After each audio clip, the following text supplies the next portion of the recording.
Welcome to Your College Bound Kid, a podcast for parents, college counselors, students, and anyone who wants a weekly deep dive into the world of college admissions. Hi, I'm Susan, and I'm a college counselor and have read applications for a small liberal arts college and 2 research universities. My twins are recent college graduates. I'm Lisa, and I'm a clinical psychologist and college counselor. I have a daughter in college, a daughter in high school, and a son in middle school. After 30 years in Chicago, we recently moved to North Carolina. My name is Mark. I'm a college coach in Atlanta and the parent of 2 daughters. Karis, a graduate of Davidson College, and she is the founder of the Spanish tutoring company, SpanishHelpToday.com. And Joy is a graduate of the University of Georgia, and she is getting her master's degree at North Carolina State University. This week in the news, Susan is my co-pilot, and we're looking at an article appeared at Inside Higher Ed by Eric Hoover entitled, "Is it the End of Student Recruitment as We Know It?" A question from a listener sent in on SpeakPipe is from a student, and we get excited when students send questions in. It asks about BSMD programs. Our interview is our final part with Gus Resendiz, looking at the pros and cons of co-op education. And our spotlight will be Lisa talking about her college counselor trip she took with a handful of counselors to Guilford College in Greensboro, North Carolina, part 1 of 2. Hi, Susan. Hey, good afternoon, Mark. How are you? I'm good now. What our listeners, what you guys don't know is that Susan and I may know a few things about college counseling, but we are very technically challenged. We sure are. So every time we try to record, it's like a 20 to 30 minute ordeal getting the technology to work. And then fortunately, Susan's daughter comes to the rescue and bails us out. So we just finished one of those, but we always get it to work. It's very stressful, Mark. I can't deny it. And there's no reason for it except that I think my computer is aging out. And time maybe for a new investment.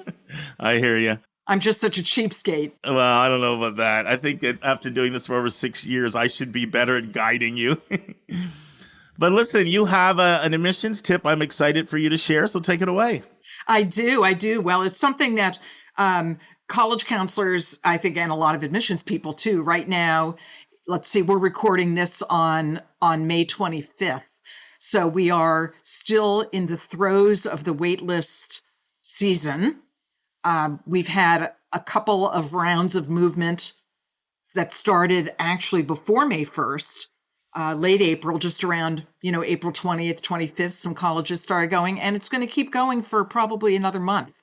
My guess is until around July 1st as colleges wait until their first year class enrollment stabilizes. But, many years ago when I worked at a liberal arts college, I ran the waiting list and became familiar with kind of the why colleges have to put so many kids on that list in order to end up with a group that are still viable after May 1, when it becomes apparent that there are spaces in the class. I mean, if you look at, a college's website or on the Common Data Set, it's just alarming. It's mind-boggling to see how many, in some cases, thousands of students are offered a spot on the waiting list. But, truth be known, at most schools, only about a half of those kids are going to stay on the waiting list because, the other half got in someplace that they are happy to go and they call it quits and pay their deposit by May 1st and,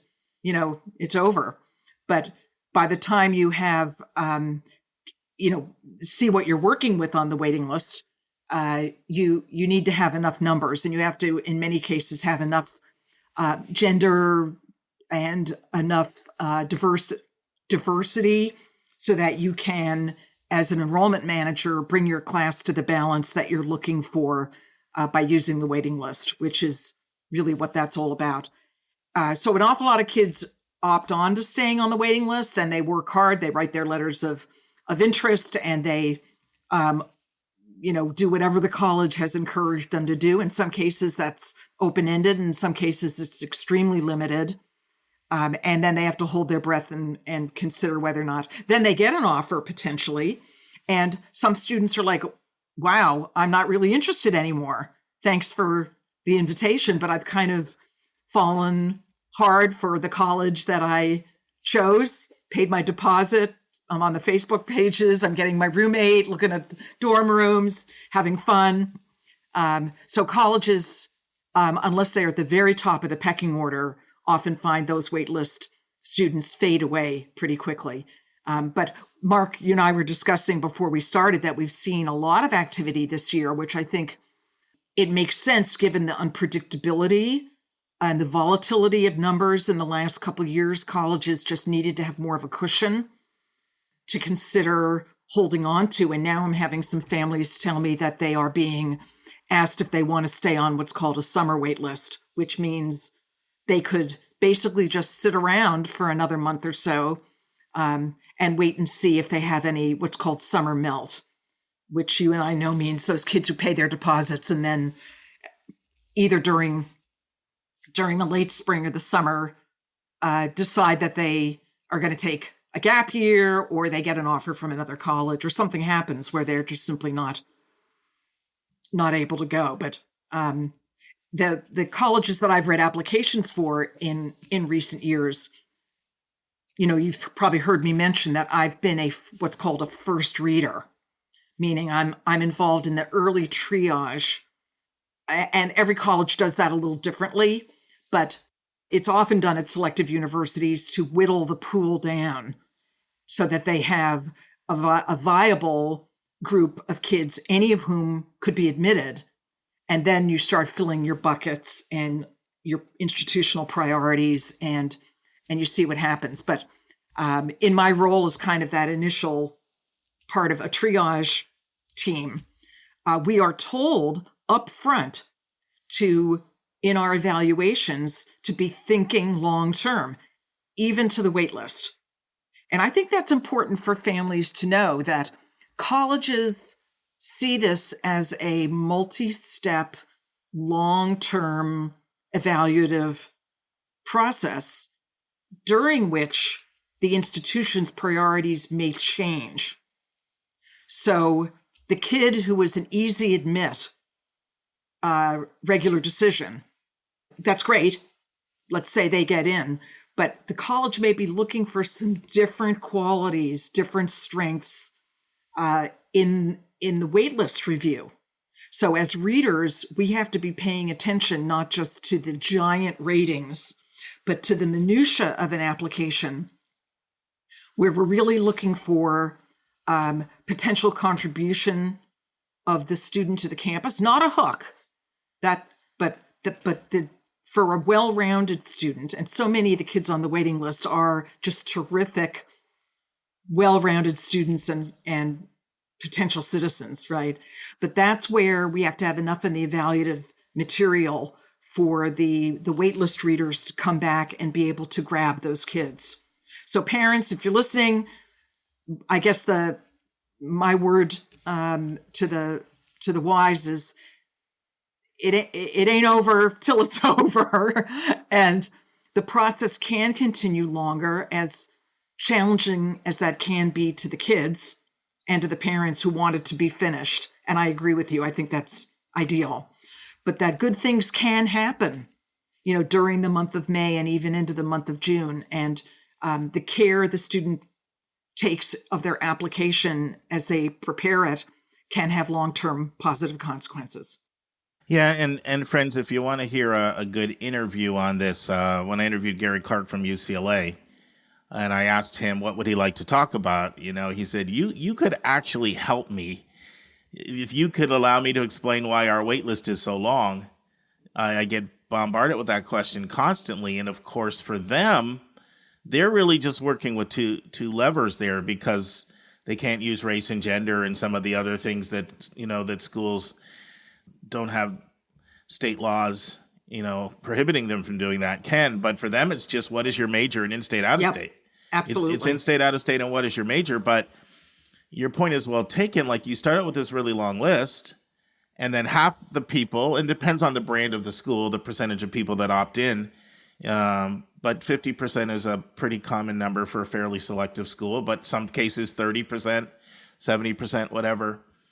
That does not mean those people are willing to commit to your school.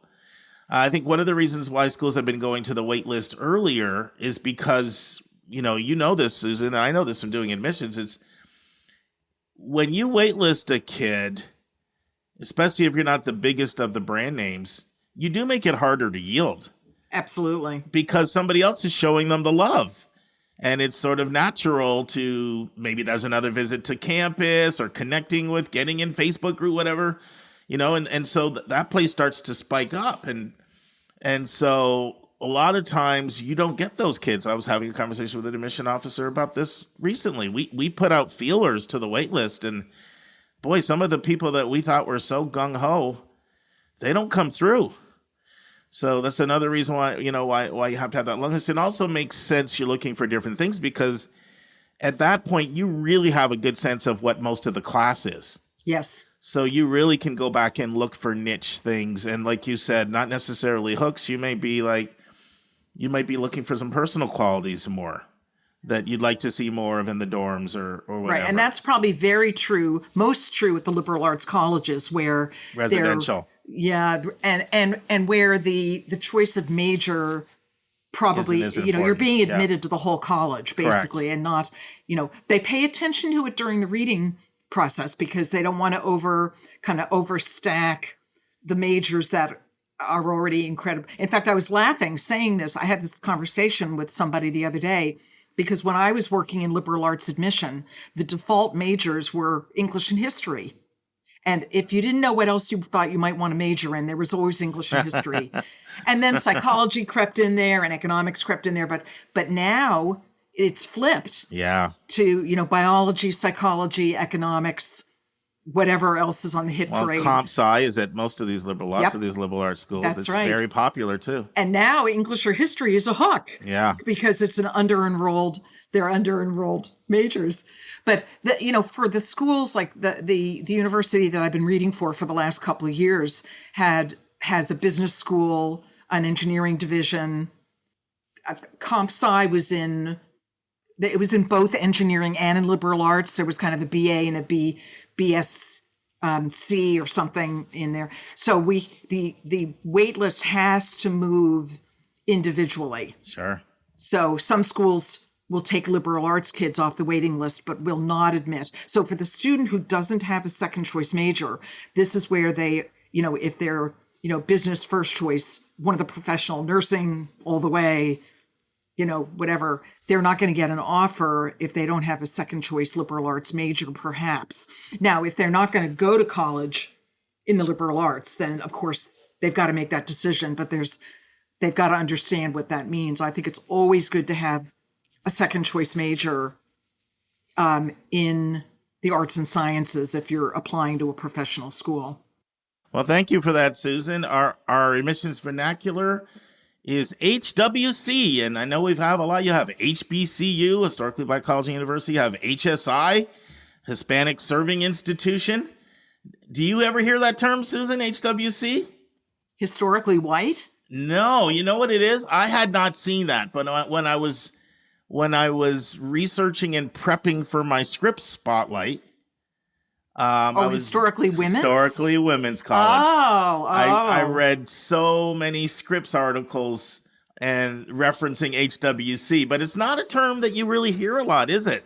No, but I like it because, often when I'm working with juniors on their college lists and we talk about some schools, especially here in the Northeast, like Connecticut College, Vassar, Skidmore, Wheaton, I could go on, that were founded and existed as women's colleges for, their first century or more. Then went co-ed. There's a very different history to those schools, which it often includes the absence of a Greek system, more women on the faculty. Mm-hmm.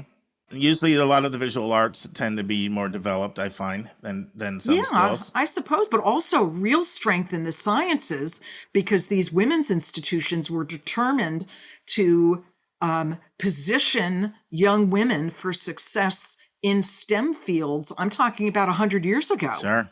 because at that time in history, women were either not welcome in the STEM fields or they were getting knocked out by unfair types of discrimination, and they had no role models and no mentors and no one helping them get into graduate school. And so It's a that's really good interesting. point. Yeah, and I like it too for the reason you said. And you're right. So many of the, I'm going to use it now, get it into my lexicon, the HWCs, they are really strong in science. Yes. When you think about like the Holyoaks and the Bryn Mawrs and, and I mean, so many of those schools, Exceptionally strong in science. exceptionally That's right. strong in the sciences. They really are. Scripps included. Now, is it fair for a co-ed school, like let's say, Connecticut College or Vassar, to refer to themselves as historically women's institutions? Now, that's above my pay grade, seeing as I just learned the term myself. I'm not going to act like I'm an expert on it. But it's interesting to think that it's kind of a subdivision of the schools that were founded for women. Yeah, well, point well taken.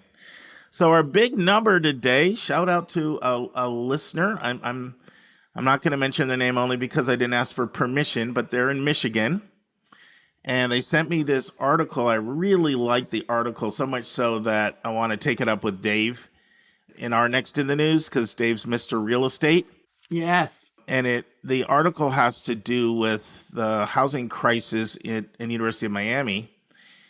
And we'll get more into it there, but it's a national thing what's going on right now because of these places that have just exploded with their costs, and it's even heightened now because with the higher interest rates, people aren't moving, creating this housing crisis. And so when you're at a place like Miami where your upperclassmen tend to live off campus, and you're in a place like Coral Gables, it's really expensive. It produces a lot of challenges. Berkeley's having some of these challenges, and other places are as well. But the big number is 23,300 because Miami has built a new dorm called Lakeside Village, and it has 1,115 beds. And in the fall of 2020, it was 23,300 a year. That's a lot for housing. Wow. Yeah. So that is financial aid is not going to help with that, right, Mark? When a student chooses to live off campus, do colleges allow some aid to cover those expenses? On or off campus is included in aid packages. Whether a student stays on campus or off campus, meals and housing are part of meeting a student's financial need. So that's interesting because, Miami is one of these schools that just got to the point where they say they now meet 100% of demonstrated need. But yet at the same time, they have a 2-bedroom shared option for $9,000. So I don't know how that works. That would be an internal question. I would think that if you're picking the 23.3 because you chose to go for the upgrade, then don't expect it to be covered. But if, and it's the hot place, people want to, of course, be there, but I don't want to speak for how they're doing that without knowledge. But, what my experience has been, and I'm sure you've seen this as well, Susan, so many schools want to be able to say they're on that list of schools that meet full demonstrated need because, if you're judged by the company you keep, yes, that's the most prestigious group of colleges in the country. So people want to be on that list. And, and I'm not trying to say they're not partly motivated by wanting to not gap kids and give people better packages. I'm sure that's a big part of wanting to be on the list as well. But my experience has been that when schools just get on there, there's some stretching going on in order to get on there. Sure. So they may calculate home equity in a way that feels onerous to a family. Well, and I think what it means, Mark, is they're denying a lot of kids with financial need. It's, they're not doing what we used to call admit deny, which is, or admit gap, admit the kid based on, his or her being deserving in the applicant pool, but then knowingly not give them enough or any financial aid. And that's what worries me is about from these schools that say, oh, we meet full need, is they're simply not admitting a lot of kids that are good candidates. They're admissible, but they're not meeting a particular institutional priority. They're just kind of what we used to refer to as fillers. And no disrespect. Sure. And of course, it depends, right? I mean, Yes. there's the group of schools that meet full need, but they're need aware. Yes. And so there's some of that going on. And then there's that shorter list of about 24 of the wealthiest schools that can truly meet full need and be need blind. I mean, we know that I know this is probably confusing to people because I've had a few different podcasts where I've said that Peter Van Buskirk has convinced me there's really no such thing as truly need blind. But sometimes when you say that, the way the listener hears that, and I've experienced this in the counseling room, is they're scared their kid's not going to get in because there's a need. And what they don't realize is most readers are not thinking, oh, you have a need, I'll waitlist you, right? No, and that just comes in, absolutely. and that just may come in the shaping process.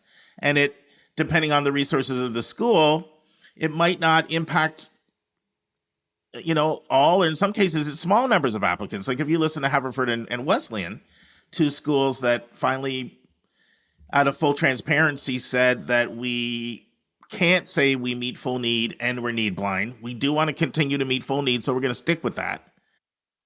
But in the answer of full disclosure, we're not need blind, but each of them will say it affects a small number of kids in the pool. And it's kids generally who are right on the cusp. Correct. It's not the kids whose academic and personal ratings have secured them a pretty high-end Sure. Spot. To use a couple of admission vernaculars from the past, either low admits or tentative admits. Yes, that's right. TAs or low admits is that term. Right. You squeaked in the first read, and if we in the shaping, you may not make it. That's right. And, there are vulnerable, if you think about colleges tend to create a matrix, and they, on one axis, they've got the academic ratings, and on the other axis, they have the personal or the non-cognitive ratings. And they number the boxes. The boxes are generally divided male, female, and we used to call it YFA, NFA. Yes, financial aid, no.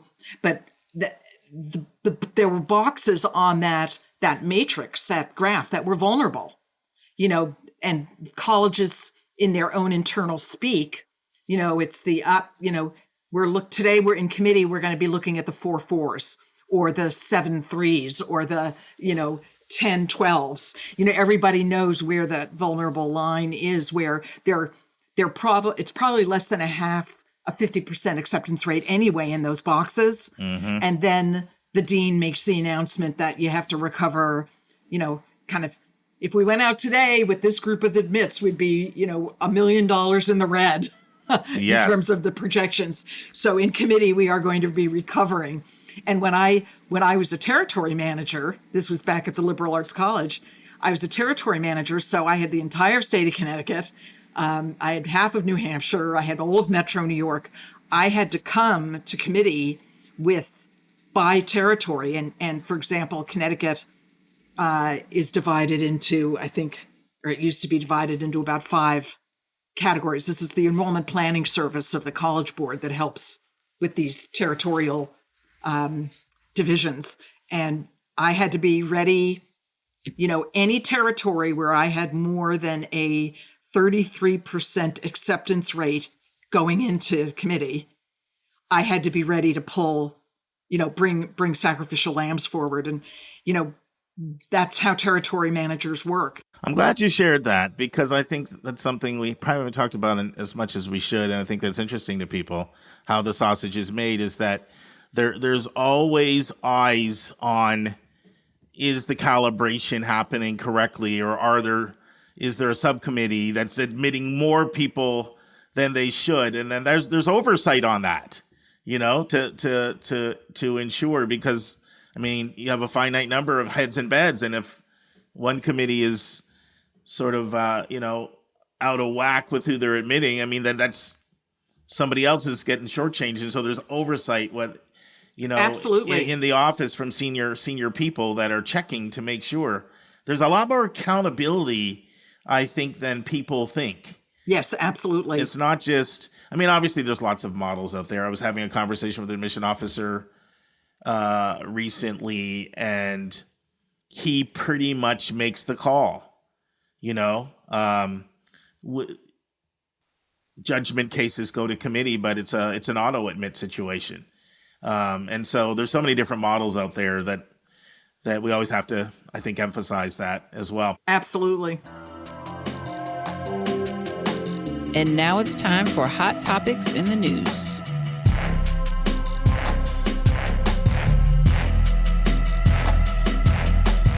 Susan, I'd love to just keep talking I know, about this. we're getting fun. off track. No, but I let us go off track intentionally when I feel like what we're talking about, I think, will be of value to our listeners. Yes, I agree. I think it is interesting. But then there's a point where I'm like, okay, we still have an article. let me right. get to that. So, and I'm actually really excited about this article.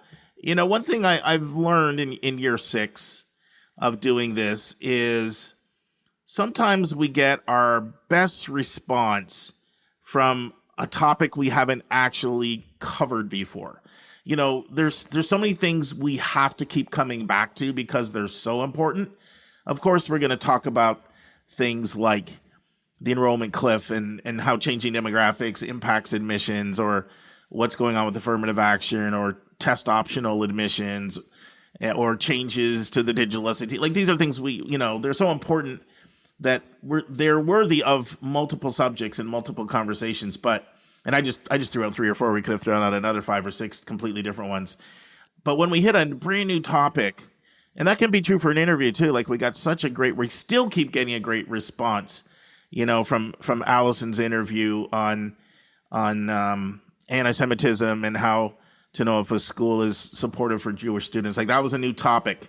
And Dave and I did one recently on politics, and yes, that was excellent. Yeah, and people filtering that into their schools. This is one we haven't done before, so it's in the Chronicle of Higher Education. It's by Eric Hoover, who's really well known in the world of higher ed. He's like a Jeff Salingo in that he studies trends and has been doing it for a couple decades. It's April 24th, so it's pretty recent, and it's called "Is It the End of Student Recruitment as We Know It?" So, pretty catchy title that grabs you in. And it starts out by talking about how the College Board has reigned over the high-stakes student recruitment business for a really, really long time. But according to College Vine, which does produce some very good resources on their popular website, they say that may be coming to an end. And so they've actually released a new data tool designed to help. So what's going on? So we're talking about something we have talked about quite a few times on here, which is search, sometimes called search, sometimes called student search. And our regular listeners will be familiar with that. It has to do with how colleges buy lists of names from a lot of sources, but College Board and the ACT being 2 of the predominant ones. And it completely makes sense because, as I often say to students or families I'm working with, think from a recruitment standpoint. How would you possibly get access to the whole country? You can't visit every high school. That's not possible. You can't go to fairs and think everybody's going to come up. You can't do it through receptions. You can't think everybody's going to find your website or visit your school. So how can you possibly be at access to a complete national database? Well, traditionally now, for multiple decades, search has been a primary tool. And what schools have relied on is students filling out the section before the ACT or the SAT or the PACT or the PSAT or the AP, where you're asked a series of questions and you're asked, is it okay if schools recruit you or send you, I don't think they use the recruitment word in there, send you correspondence. Do you remember the exact wording of that, Susan? I can't remember the exact wording, but. Yeah. Willing for their contact information to be shared with colleges interested in recruiting students with characteristics like yours. Yes. I think it's something like that. Yeah, it's something like that. And so that has been a primary tool used for decades. And what this article makes the point when it says, once again, the title is it the end of student recruitment as we know it, that is going to be significantly curtailed. So we've already seen that to a certain extent because you have so many more students that are applying test optional. So that's already created problems. It's something I've had conversations with admission officers. They're using other methods because so many people are test optional. But according to College Vine, it's going to get even worse. And one of the main reasons for that has to do with this movement to the digital SAT that is right around the corner.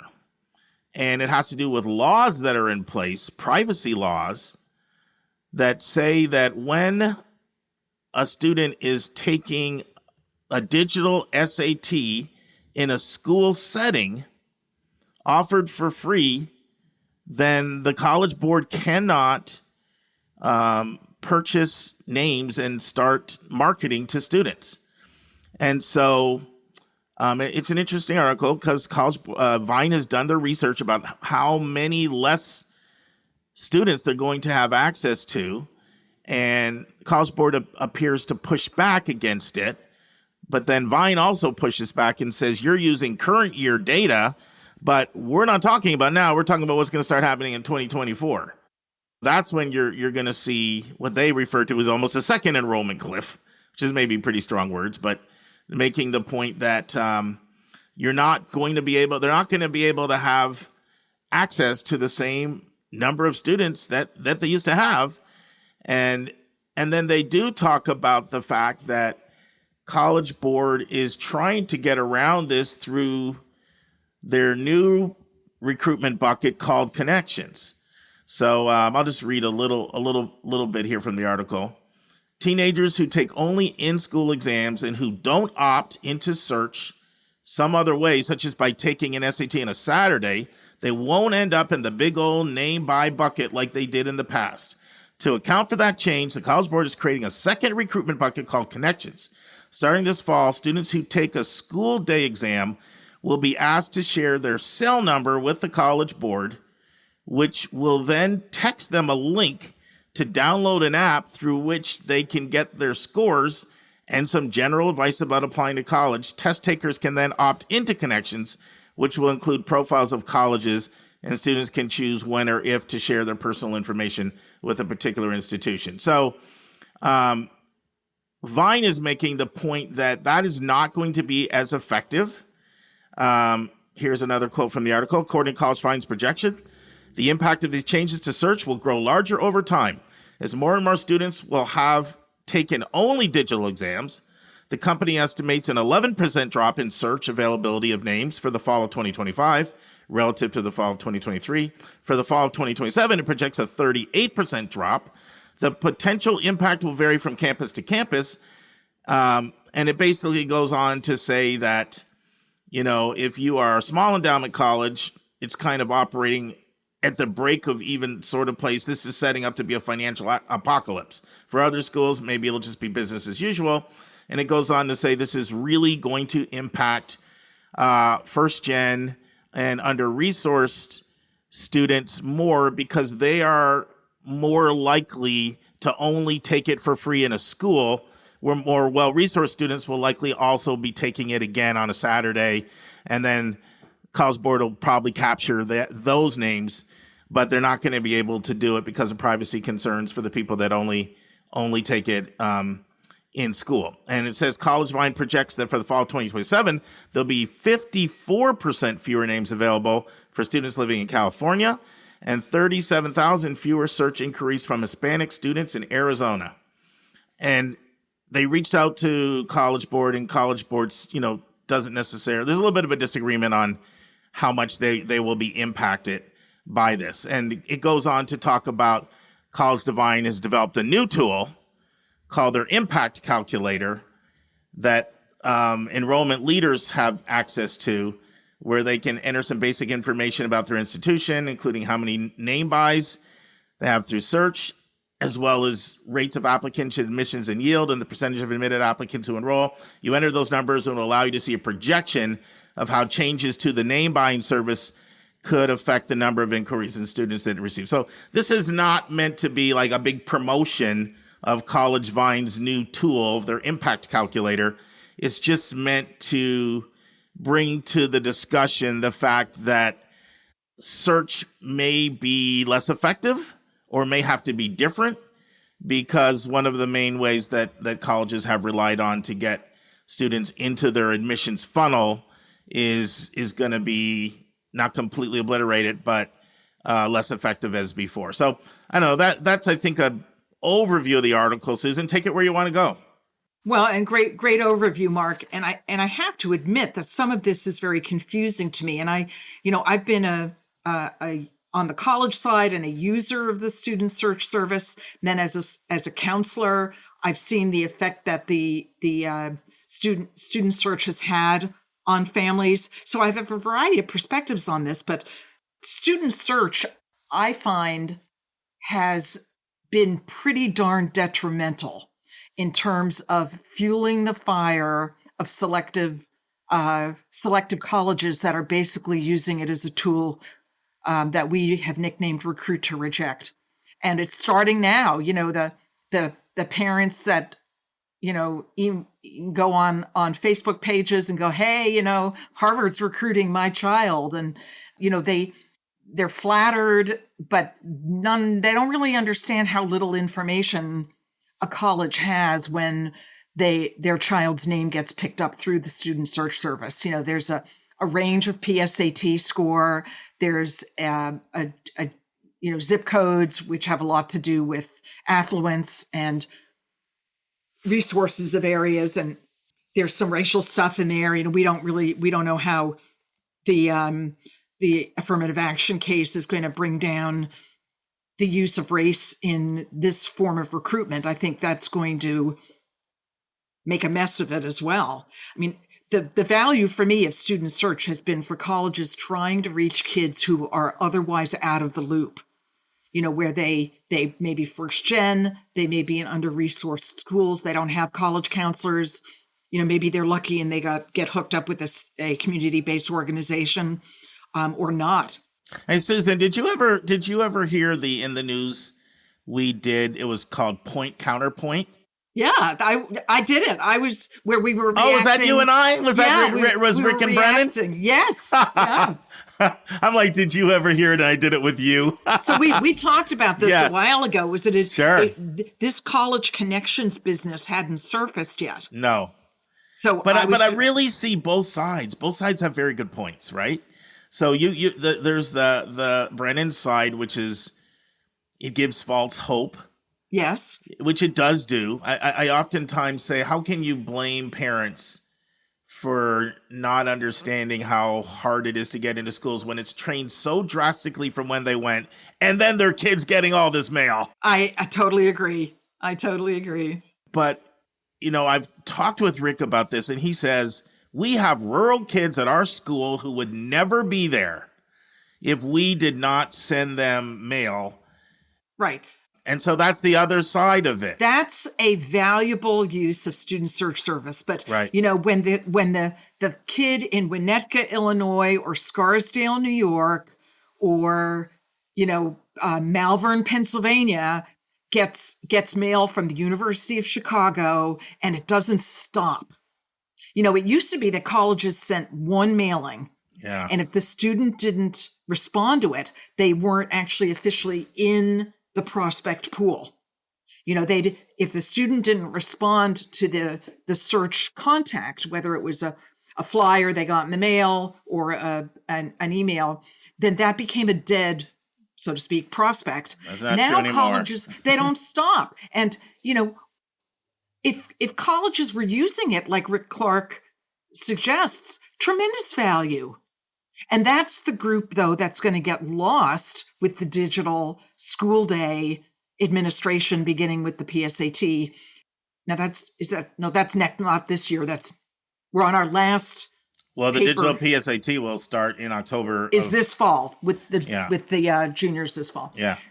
That's the population we're going to lose, which is why College Board is speeding up the introduction of this connections piece. What connections, first of all, students can choose when or if to share their personal information with a particular institution.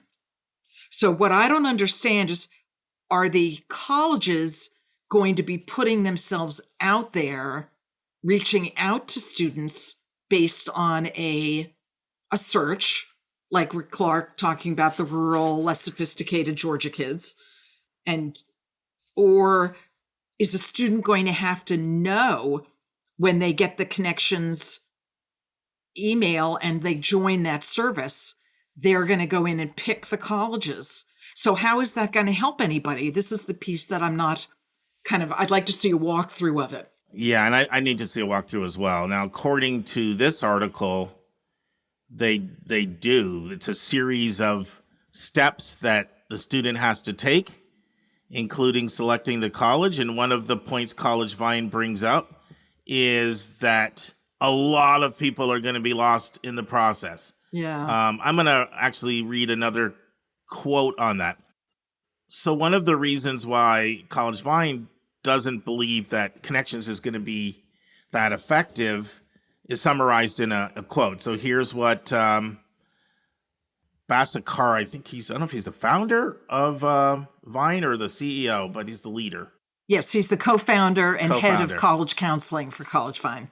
All right, so here's what he says. Connection is a very different product than search, Basakara said. It's essentially a set of display ads.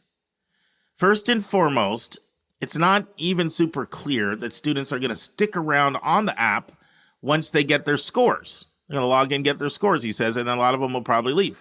But he says, even if the student does, for some reason, stick around, you're going from 100% of those students being available for licensing with search to whatever the click-through rate is going to be on those display ads.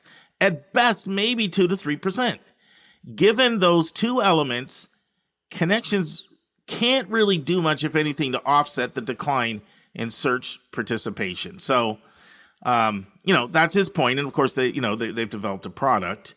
So, there's some incentive there. And I'm trying to think about this from a standpoint of our listeners. I mean, we have listeners who are just curious. So they'll like this because they like to follow trends and how things work. But then there's another person that, well, how does that relate to me? Right. And I think the way we should let people know it will relate to them is if they're only taking the school-based one and they like search, they're going to have to take their own initiative to just go on to the colleges they want and just go on to the mailing lists and request to opt in, and then you'll get all the mail from anybody you want. Or if you take it on a Saturday or somewhere outside of the school context, no, that's your foray and your opportunity to participate in search if you like search. That's something I like people to know the rules of the game, at least. See, I don't think people think that far ahead. No, they definitely don't, because they don't even know how it works. Right. But the question is, if you tell them, then they can make a decision. And some people may say, you know what, I don't really want all this. Brennan's point has been figure out the schools you like and go on to their websites and take control of it and get on the mailing list. But the downside with that is that works best if you're working with a skilled college counselor that gives you a really good list of names. Most people on their own will miss out of schools that should be on their radar if you just leave it up to them to go find schools, because there'll be schools that could be fantastic matches that they haven't thought of, or maybe they haven't even heard of. And that's where the value, the potential value is there. I mean, I can see how search works, because I will talk to students I work with, and they will say to me, what about such and such school? This is after I've built a list for them. And then I'll ask them, how'd that school get on your radar? Just curious. And they say, they've been sending me a lot of mail. Yeah. Mm-hmm. Now, it's an expensive way to do it.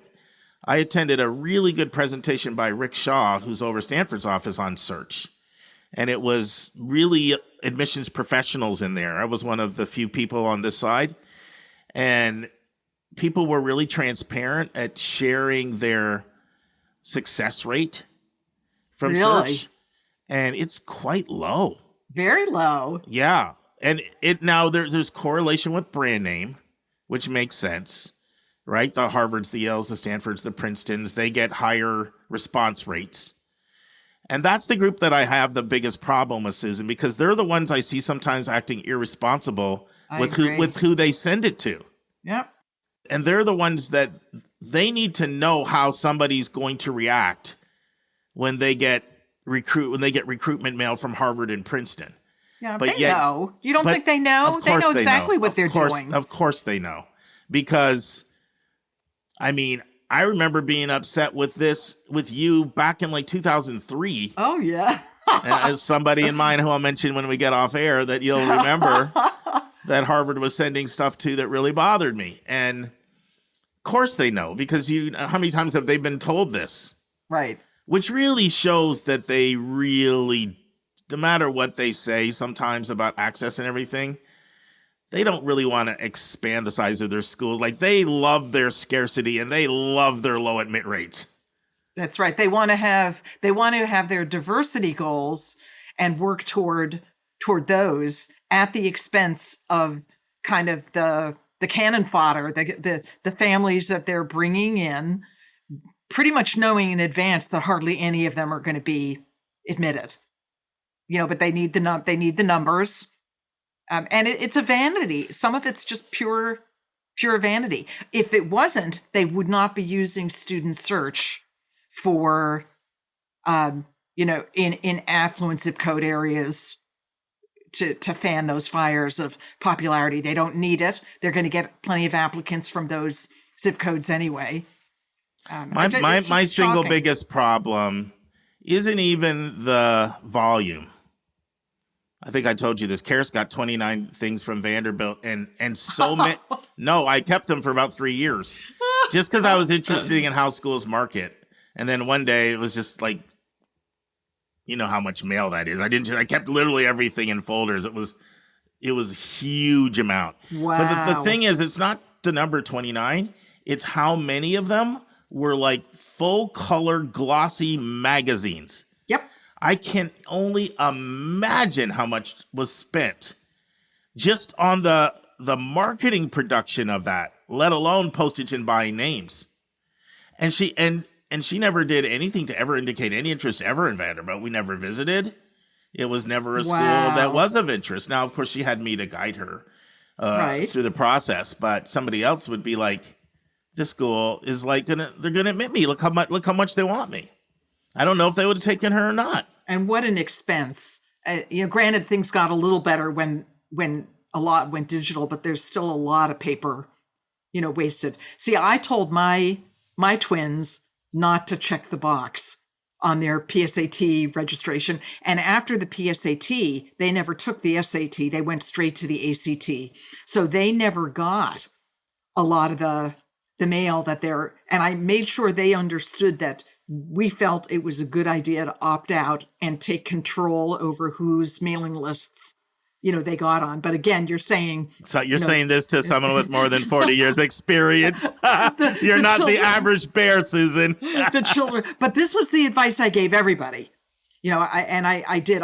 My kids, I just had a little bit more control over, I guess, in terms of the influence. So sometimes I wonder if that was really true, But my biggest problem is the Princetons and the Harvards and schools like that sending it to a kid that gets like a 1330 on a PSAT, because we know the odds of that kid being admitted are so low. And I know they would argue, well, you know what I mean? It's still the end of their sophomore year and with more time and who knows what else they have. But from a percentage standpoint, it's unlikely.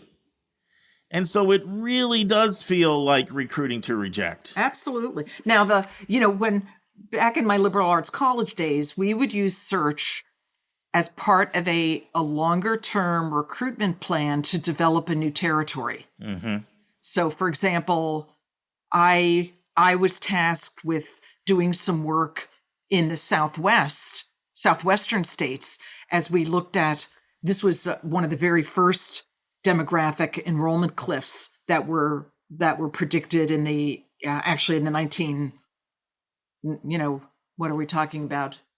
80s and 90s. I mean, the industrial states in the Northeast were going to lose about half of the population of their high school graduating classes over a period of 10 years. It was going to be, we're looking at Massachusetts, Connecticut, states, states like that were feeder states for a lot of the Northeastern small liberal arts colleges. The cliff was so enormous at that point. A lot of us needed to get ahead of it. So we started having recruitment plans. So before I spent, a week and went out to, Arizona and Southern California to see if I could visit some schools and generate some interest in my liberal arts college in the state of Maine. That sounds like a challenge. Well, we started with student search. Sure. And that's how you begin to introduce the name of a good college into an area. Well, it's the admissions funnel, right? You're building a funnel. You got to start somewhere. And, it worked. It worked because it was a strategy that we were a little ahead of the curve on than everybody else, was moving into that big time. And of course, now everybody recruits nationally, but that's where search, just like in any business, created a pool of prospects that then you could try different things with and see who you could engage with. Now, Susan, I've been noticing now for, I can't say how long it is, but it's more than 5 years. Schools have been diversifying their other funnel feeders and not relying as much on College Board or ACT. And it's things like, people may not know this, but how do places like CapEx and Niche make their money? Mm-hmm. They make a lot of money through their partnerships with the colleges, where the colleges pay them very handsomely to get access to the students that are logged in. That's right. And then they get into their funnel. And so schools have, and those are websites that have been flourishing for a decade plus. That's right. And so I'm finding schools are using these other sources, and it's actually quite lucrative if you can find a way where you can get access to big databases, because then colleges value that, and they can use alternative pathways to create their funnels. And College Vine has been in that group. That's one of them. Correct. College Vine is one of them, and there's quite a few. It would be interesting maybe at some point to do an interview with someone about what are your sources that like that, like the College Vines and the Niches and the CapExes that you're using, to do that. But I've had conversations and I'm hearing them say that search is still important, but we've diversified our ways of getting people into our funnel compared to how it once was. Is that consistent with what you hear? Yes, I think absolutely. And I think, the population of test takers, given the test optional landscape, that this has become a less inclusive and a less predictable source of contacts. I think the bombshell news of the digital test taker information not being available to colleges is what has created this. Whether or not that was anticipated by the CapExes and then the Niches and they saw that coming, I don't know. It was kind of a bombshell surprise for a lot of people. If I can find this, and I don't want to overpromise here, but I saw a really, really good interview on YouTube with the founder of Niche. And he was being interviewed. It was outside of the realm of college. It wasn't like a college. It was this guy that's got I don't know if it's a podcast or it's just a YouTube channel, but he's got some kind of show where he highlights, it's all about business and entrepreneurship. Oh, interesting.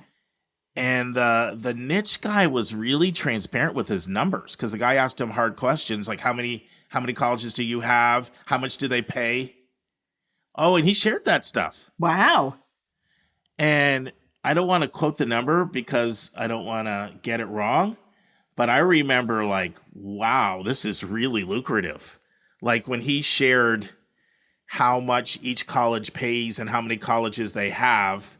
And of course, it's always been Nich's goal. Like at that point, he talked about how we're moving into the high schools and now they've moved into Rate Your City and census stuff. And so he's sort of talking about the big vision. And so if I can find that, and I think I probably can I will link it like into our show notes. Great. Because I think you would be fascinated by it.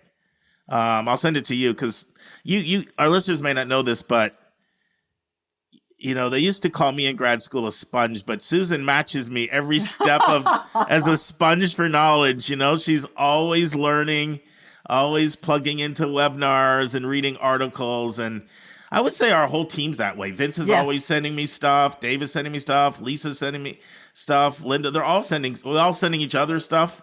That's why it's fun working with just a group of professionals that are absolutely always sharpening your skills because the stuff is changing. You can't rest on how things used to be, 5 years ago, 3 years ago, it'd be like a dinosaur.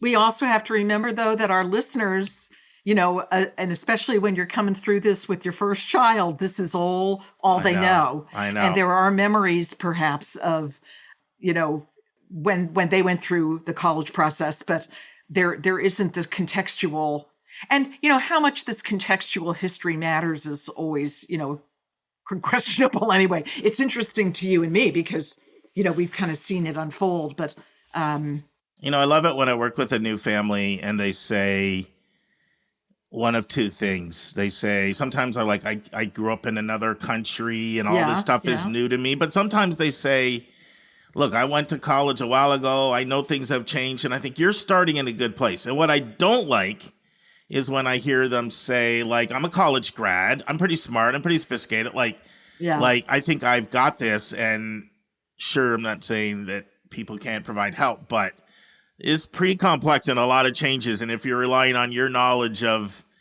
being a college grad and when you went through the process, you're probably in for a rude awakening. That's right. Well, and you only know your experience too. Sure. When you've gone through it.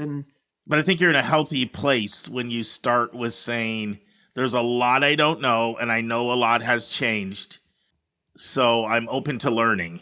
Absolutely. And that's what it's all about. Well, this has been good. This has been fun, Yeah, Susan. Thank you as always. Mark. Thank you. I hope our listeners find it interesting just to have kind of this background because their kids are going to be the ones that are going to experience this shift to digital testing. And I'm looking forward to hearing some data on digital testing and how many, where's the shift going to be demographically in terms of, the sociology of who's taking tests in this country and how many times they're taking them.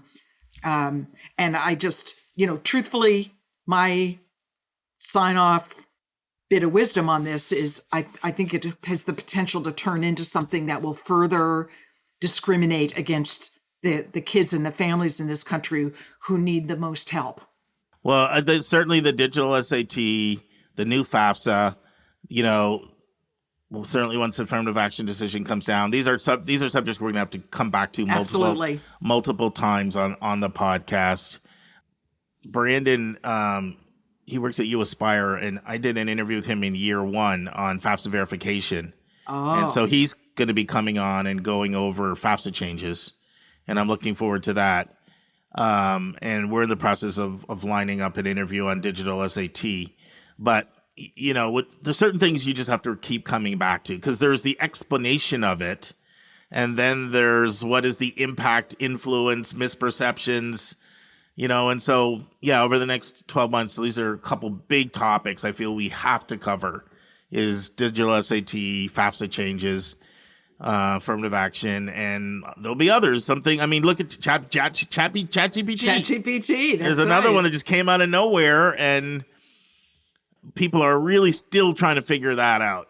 Oh my gosh. I wrote a recommendation the other day, Mark, using ChatGPT just for fun. I'm doing this periodically so that I don't just rail against it, but I have some hands-on experience, and we're working on some student essays and looking at where, the kind of the weaknesses that are exposed in the use of artificial intelligence on both, all sides. And I think it's going to be a long journey for all of us in education as we look at how it's going to affect us. Well, I said something just a couple of weeks ago, and I'm asking myself, is this okay? But I'm getting comfortable with it. Like, how can ChatGPT be used positively? Right.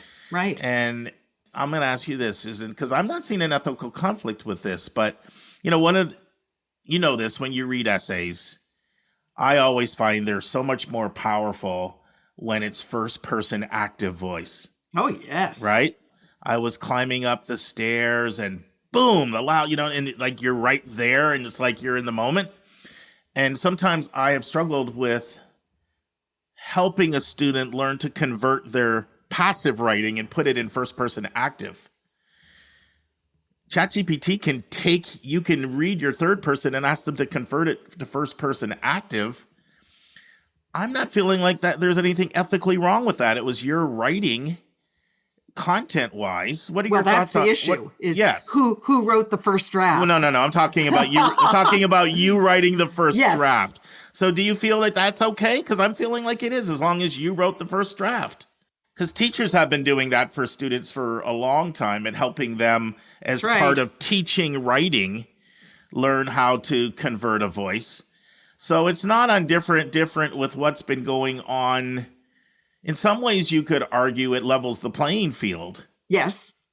Because, resource families have been doing this for the longest time. Of course. Find a talented writing coach that can help you take your writing and make it come alive.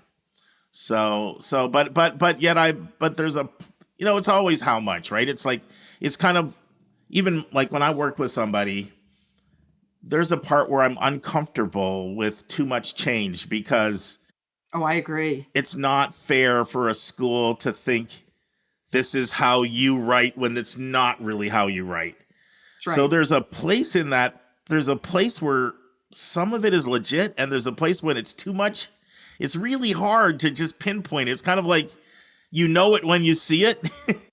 Well, yeah, and I don't think it's going to help the kids who don't have a lot to say either. Yes, I think there's a sameness, mm-hmm. A tedious sameness to essays and recommendations that are generated by ChatGPT.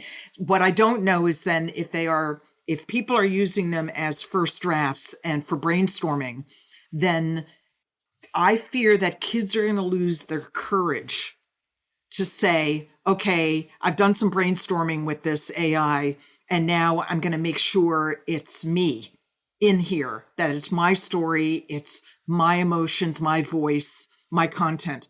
I think kids are going to start losing their courage, their faith in their own ability to generate meaningful prose. That's what worries me, is that we're going to see a lot of dumbed down sameness in college essays. And maybe also just not thinking through the process, because, one thing that I like to do working with students on their writing is introduce them to some of the best writing that we've seen from our students in the past, as well as, Hopkins, Connecticut College, Tufts, they've all put out those things out there. Yeah, you can see them online. Yeah, and there's a book I really like that takes 50 great essays, and then it has admission officer comments.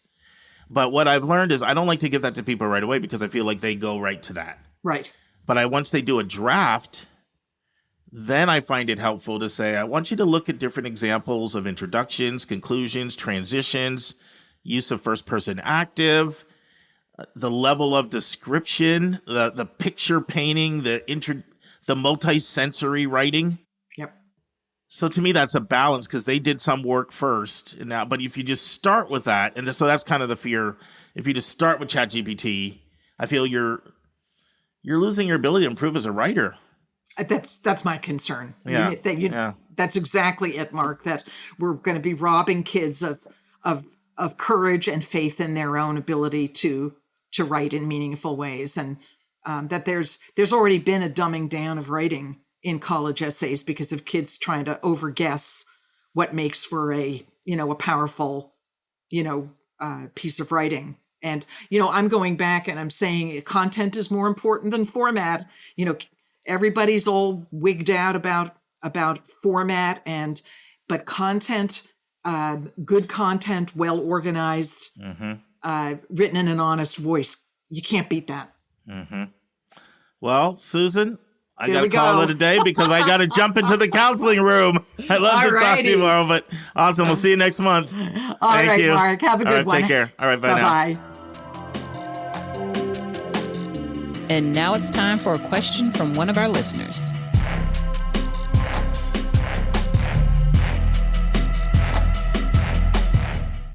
All right, Lisa, we've got a question I've been wanting to talk about here on the podcast. You want to say any words? I'm just so glad this question is from a student who listens to us and wants to know what we think. It's so exciting. I think a lot of times we get the parents, but not the students. So I'm very excited about this question. Hi, my name is Nidhi, and I'm a high school junior from New Jersey. I've been listening to the podcast for the last few months, and it's been really helpful so far. But I was wondering if you could go into more depth about BSMD programs specifically by any chance. Thank you so much for your time and for all the effort you all put into this podcast, and have a great day. Yeah, I'm always excited to get a student question because we don't get that many student listeners. And the ones that do, it's like we're competing with TikTok enough to earn their attention. That's tough competition. Makes me think that Nidhi has an excellent shot at those BSMD programs. She's doing her homework. All right. So a lot I want to say about BSMD programs. And for people who are not familiar with them, BS, Bachelor of Science, combined with an MD degree. So basically what's happening here is that you're being admitted right into a med school program right out of high school. And in the past, some of them were 6 years. There's still one in Kansas City that is 6 years. There's a few 7 years. Most of them are full 8 years. They used to be shorter and more abridged and abbreviated. They are not for the faint of heart. They are some of the most competitive and difficult programs to get into. They oftentimes have admit rates of under 3%, very common. Sometimes they have minimum SATs of 1550, and they'll say that. And that's because a med school has an option of waiting and seeing how someone does for a full 4 years of undergrad and how they do in all of those courses, maybe even a couple years of experience outside of college, and picking that student versus a 17-year-old. Right. So the level of several things that have to be intact are significant. First, the just academic pistol, the horsepower in the tank has to be there. They have to have no doubt that you could come in and do well in organic and inorganic chemistry and all the bio labs and the advanced math, the physics. They have to have zero doubt. So they are going to be looking for very, very high level academic performance, but they're also looking for significant exposure to the medical field, significant, because they don't want any doubt in your mind or their mind that you get there and you're like, guess what? You know what? I don't want to be a doctor. So you're gonna have to prove to them that you have enough exposure to the medical field that you're not going to change your mind and that you have high levels of maturity. So what is that? Well, certainly it's things like shadowing, of course. That's kind of the minimum. But a lot of people that get into the BSMD programs have published research. In fact, one of the students who I worked with this year, who's going to Rochester for their really accelerated BSMD program, one of the top ones in the country, only 5% of people even get to the interview stage. Wow. And then at the interview stage, only 1 in 4 get selected. I mean, they're literally taking 10 people from the entire world. So when they get to the interview phase, invited like 48 people in for like 10 spots. One night they got up, it was a 3 days of interviews. They get up and everybody had to go around and share their research. Wow. In some cases, people had multiple patents. Mm-hmm. Jeez. So it's ridiculous. Oh my goodness! It's true. Wow, I It's feel like ridiculous. such a loser now. I don't know. I can't. No, when I'm working with this BSMD kids, I feel like you are so at a level that I wasn't even remotely thinking of. No, They're pretty extraordinary. Mm-hmm. But I will say this: these programs are. I'll just be really honest. In general, I'm not a fan, and I'll tell you why. Most of the people that do BSMD programs, they do them because they think, well, it's a surefire path to be a doctor. I don't have to worry about the application to med school process. And in some cases, they waive the MCAT. But the kid that gets into a program like this will have no problem getting into med school. Right, it is so much harder to get into one of these than get into med school. So I worked with 2 students this year that got into BSMD programs, and they're both extraordinary. One of them turned it down at the end because she realized that she probably would have way more med school options than the one that she would be forced to go to if she just, went the traditional path. So, and also the other thing I'll say is they're starting to die out. They really are. If you notice, some of the leading BSMD programs in the country have always been Northwestern, Rice, Brown. Well, Northwestern's gotten rid of their program. Rice is getting rid of their program. There's talk about Brown, Plumey getting rid of their program. And I don't know this for sure, but I feel like I'm pretty confident I know why. It's still hard to compare a 17-year-old to maybe a 24-year-old. Right. You're still going to have more turnover just because of the person just not being as mature. And so these schools can wait and take someone who graduates from undergrad, does 2-3 years experience, and pluck a 24, 25, 26-year-old. And so the programs I'm not saying they're ever going to be obsolete, but there are not that many of them in the country. And I personally am a much bigger fan of another kind of a program called early assurance programs. Yeah, I've been wondering about those. I love early assurance programs. I have kids that do them every year. Georgetown, for example, is one. The way early assurance programs work is you're not admitted right out of high school. But once you go into undergrad and you prove yourself for the first 2 years, either that school has its own med school affiliated with it, like Georgetown does, or George Washington, where they admit you right away after you've proven yourself for a few years and all the, the biology and the chemistry and the physics and the math and the overall GPA. And they admit you right into their med school. Or liberal arts schools have them as well, like the Unions and the Swarthmores and the Haverfords. They have partnerships with places like Rochester and other places, and schools build partnerships with undergrads that they know have rock solid, amazing academics, and they have a track record of kids coming in and doing well in their med school. And so I like those programs because, one, you have a lot more choices of med schools.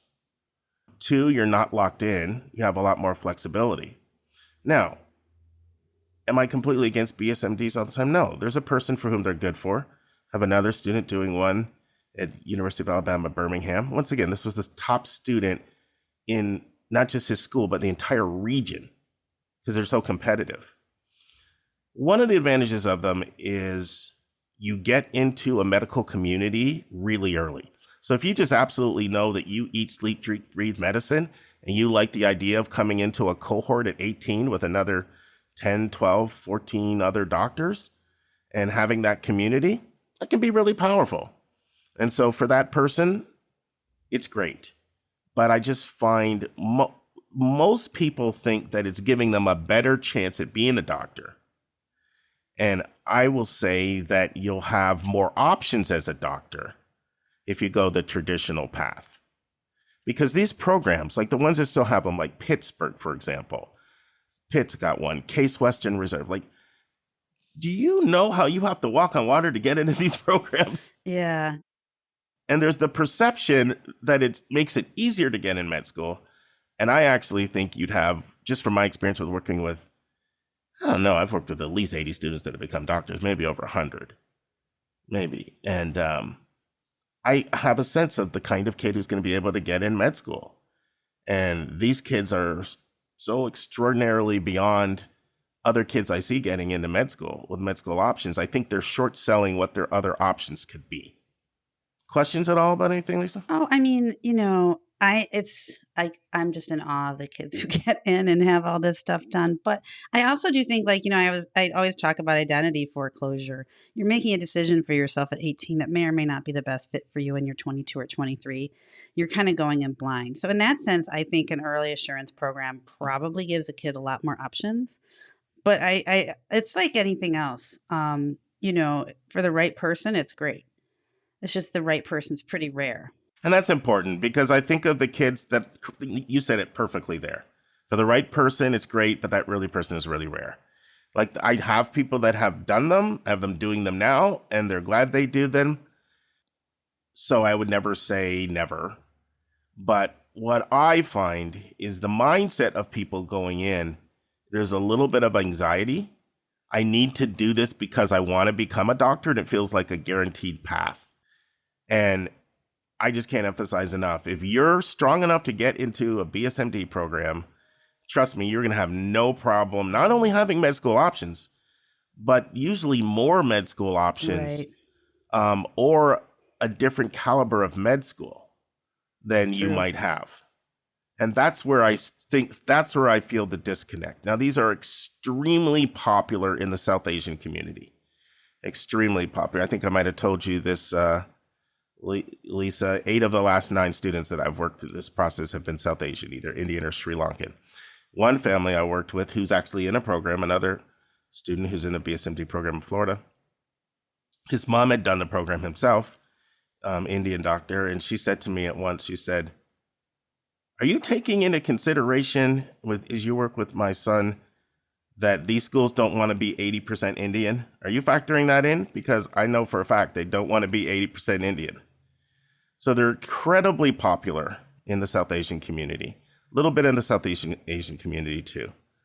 And once again, a lot of people come over here as doctors, right? Like, that's how the parents got their visas to come into the country. And it's such a respected and heralded profession within that community. And I get all that.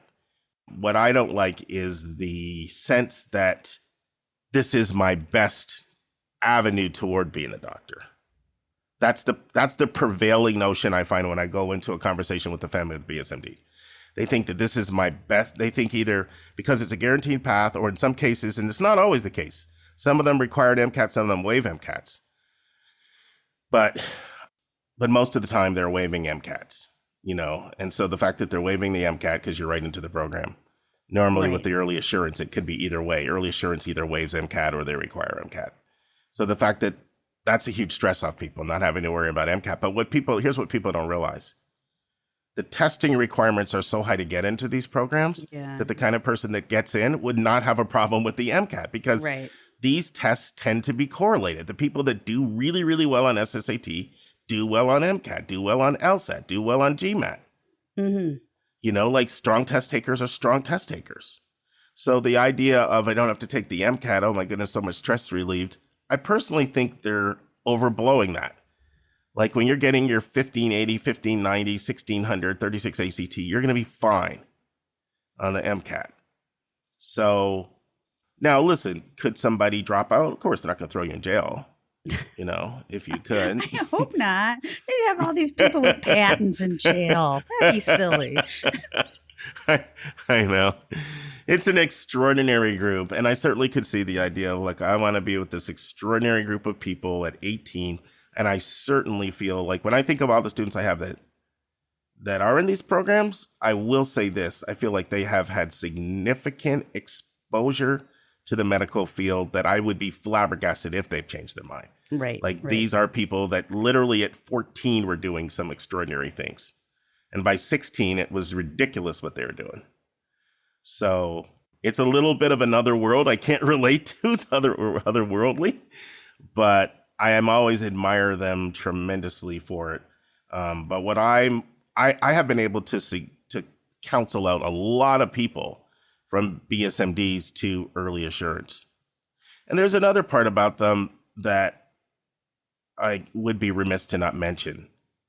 The admit rates are so low that it's almost like somebody coming to you and telling you, I only want to apply to Ivies. Right. Like there's a part of that that doesn't feel comfortable because, Ivies are a long shot for almost all students with very few exceptions.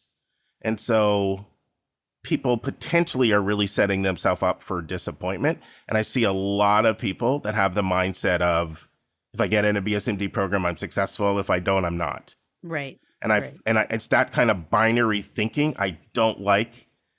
And part of it, the reason why they feel that way, they feel like if I get in a BSMD program, I'm going to be a doctor. If I don't, I probably won't, or I may not. And I'm here to say, yes, you will, if you're strong enough. Mm-hmm. Mm-hmm. So that's one reason why I'm against them. Not against them. Why my overall messaging is they're right for the right person, but that right person is rare. And 90% of the people that I feel coming in looking at BSMDs, I feel would be better off targeting early assurance programs. Or to be honest, a lot of people don't want to hear this. You don't even have to do early assurance. Just go to a really good school that's going to give you a really good foundation. I mean, let's take a second and talk about what med schools look for. That might be helpful. Well, they look for a really high math science GPA, right? They calculate a math science GPA. This math science GPA is also known as the BCPM GPA. B stands for biology, C for chemistry, P for physics, and M for math. Now, in 11 days on Monday's episode, that'll be episode 334, I'm going to go into a lot more detail about specific GPA averages for various schools. I've actually finished my prep for that episode already because I'm going to be in Tennessee visiting 10 colleges, so I'm getting this stuff done in advance. But trust me, these BSMD kids can easily get the GPA they need for med school. The average med school acceptance rate, your last time I checked, it was either 368 or 373. Are the national averages for admitted students. That's your lab sciences. So you got to do well in those courses: biology, organic, inorganic chemistry, general chemistry, math, physics. That you have to have a good high overall GPA. You need to do well on the MCAT unless it's test optional. You need to have good references. You need exposure to the medical field. Same thing, just like people want it on the earlier age for the 16, 17, 18-year-old. You need to do that in college. Good interview skills. And one of the misperceptions, you don't need to major in a science. Right. In fact, a lot of times they love to get people with all kinds of different majors. They don't want all biology, all chemistry, all biochem majors. Right? It's the same thing about diversity and interest. Like, it makes for a more interesting community to have some English majors and political science majors and accountants and all. You can literally major in anything as long as you take those requisite courses and do well in them. And then a lot of the schools like you to have some kinds of life experience outside of just classroom. And so those are the things, that you need. Of course, good references, showing your character, exposure to the field. The essays, of course, are going to have to be really strong. And then you have all of that, you'll be fine, the medicals process. I mean, I've had more of my students that I'm surprised they got into med school than I am surprised they didn't get in. Like, I don't want to make it sound like getting into med school is simple, but compared to getting into these BSMD programs, it's like night and day. Yeah. Oh my, it's a walk in a park compared to that. So those are my thoughts. Any other questions or final thoughts? No, I think that's really helpful to think about it that way. And yeah, I mean, I think if you want to go to med school and you're determined to do it, you probably will go to med school. And so you don't need to twist yourself to a pretzel as a 16-year-old, maybe. So that's really helpful advice. Yeah. And once again, everybody's so unique. There is a person that they're like a fish out of water without doing this. They love it so much. And the idea of getting in a community of future doctors at age 18 is exhilarating. The other thing to think about is the place that you're going where you want to be for 8 years? That's something I think a lot of people don't think. Like, is that where you want to live? Because you're really taking up roots there for 8 years. Like, your Rochester student better have a nice pair of boots and a good coat, right? They're good. I think they know what they're getting into. They are already coming from a cold weather climate. But I think that sometimes where the locations of some of the schools are may not be where you want to be. Or you might want different diversity of living experiences. Like, I want to live here for 4 years and I'd like to go over here for, right. Whether it's across the country or city versus college town versus remote versus, like, some people want some different campus settings and experiences rather than just 8 years in the same place. That's something you really have to think about. So hopefully this was helpful. It's something I wanted to talk about for a while because every year I have super passionate people about BSMDs and I take them through the process, but I'm always trying to make the case for early assurance. And normally we end up doing a combination of both too, which is nothing wrong. We can look at some early assurance and some BSMDs, and let's just look at some great pre-med feeders. There are schools that you do really well in their undergraduate program, and they have, sometimes great relationships with their own med schools that aren't BSMDs, or just they're highly respected, around the country. So, all right, enough. I'm BSMD'd out right now, Lisa. Oh, good luck to our student. Keep us posted. Let us know what you decide. Yeah, Nidhi, I hope I didn't discourage you, but I just, I keep it real. Have to give you my honest experience, with it. And it is for a certain kind of person, but I think most of the people who think it's good for them, I honestly think there are better options. All right, best of luck. And now this week's interview with a special guest.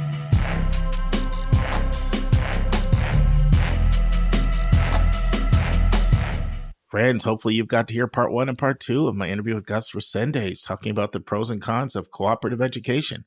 In our final part, Gus continues to talk about how he afforded law school, as well as how he lived after graduating to law school. Gus discusses whether co-op jobs set you up to get full-time offers from your co-op boss.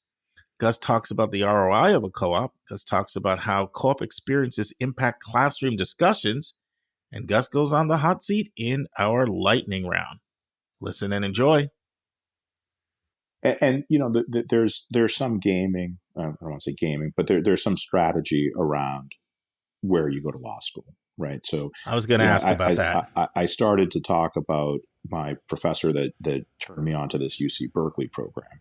Yeah. And when she finally conceded that she wasn't going to change my mind and I was going to go to law school, she said, all right, here's my next best advice. If you're going to go to law school, apply to Texas, apply to Washington, apply to UCLA, apply to USC, because they don't see you often. Now, these are very diverse schools, so sure. They get plenty of diverse candidates, but they don't see a kid from the Boston area often, right? So using the geodiversity to your advantage. Right. So that was worth a few bucks to them. And so I got a little bit of a discount on a scholarship for law school, for that. So I minimized the debt with that, worked part-time in my second and third year for a solo practitioner to kind of ease the debt burden. And then I committed to a big law firm right out of the chute, with the expectation that I would do everything I could to pay back my loan so that then my career choices were mine and not driven by economic realities. And so my wife and I kept it pretty sparse those first few years out of law school. We didn't do anything fancy. We didn't buy anything. We didn't go anywhere. We worked a lot. Yeah. And every extra penny went back to the debt.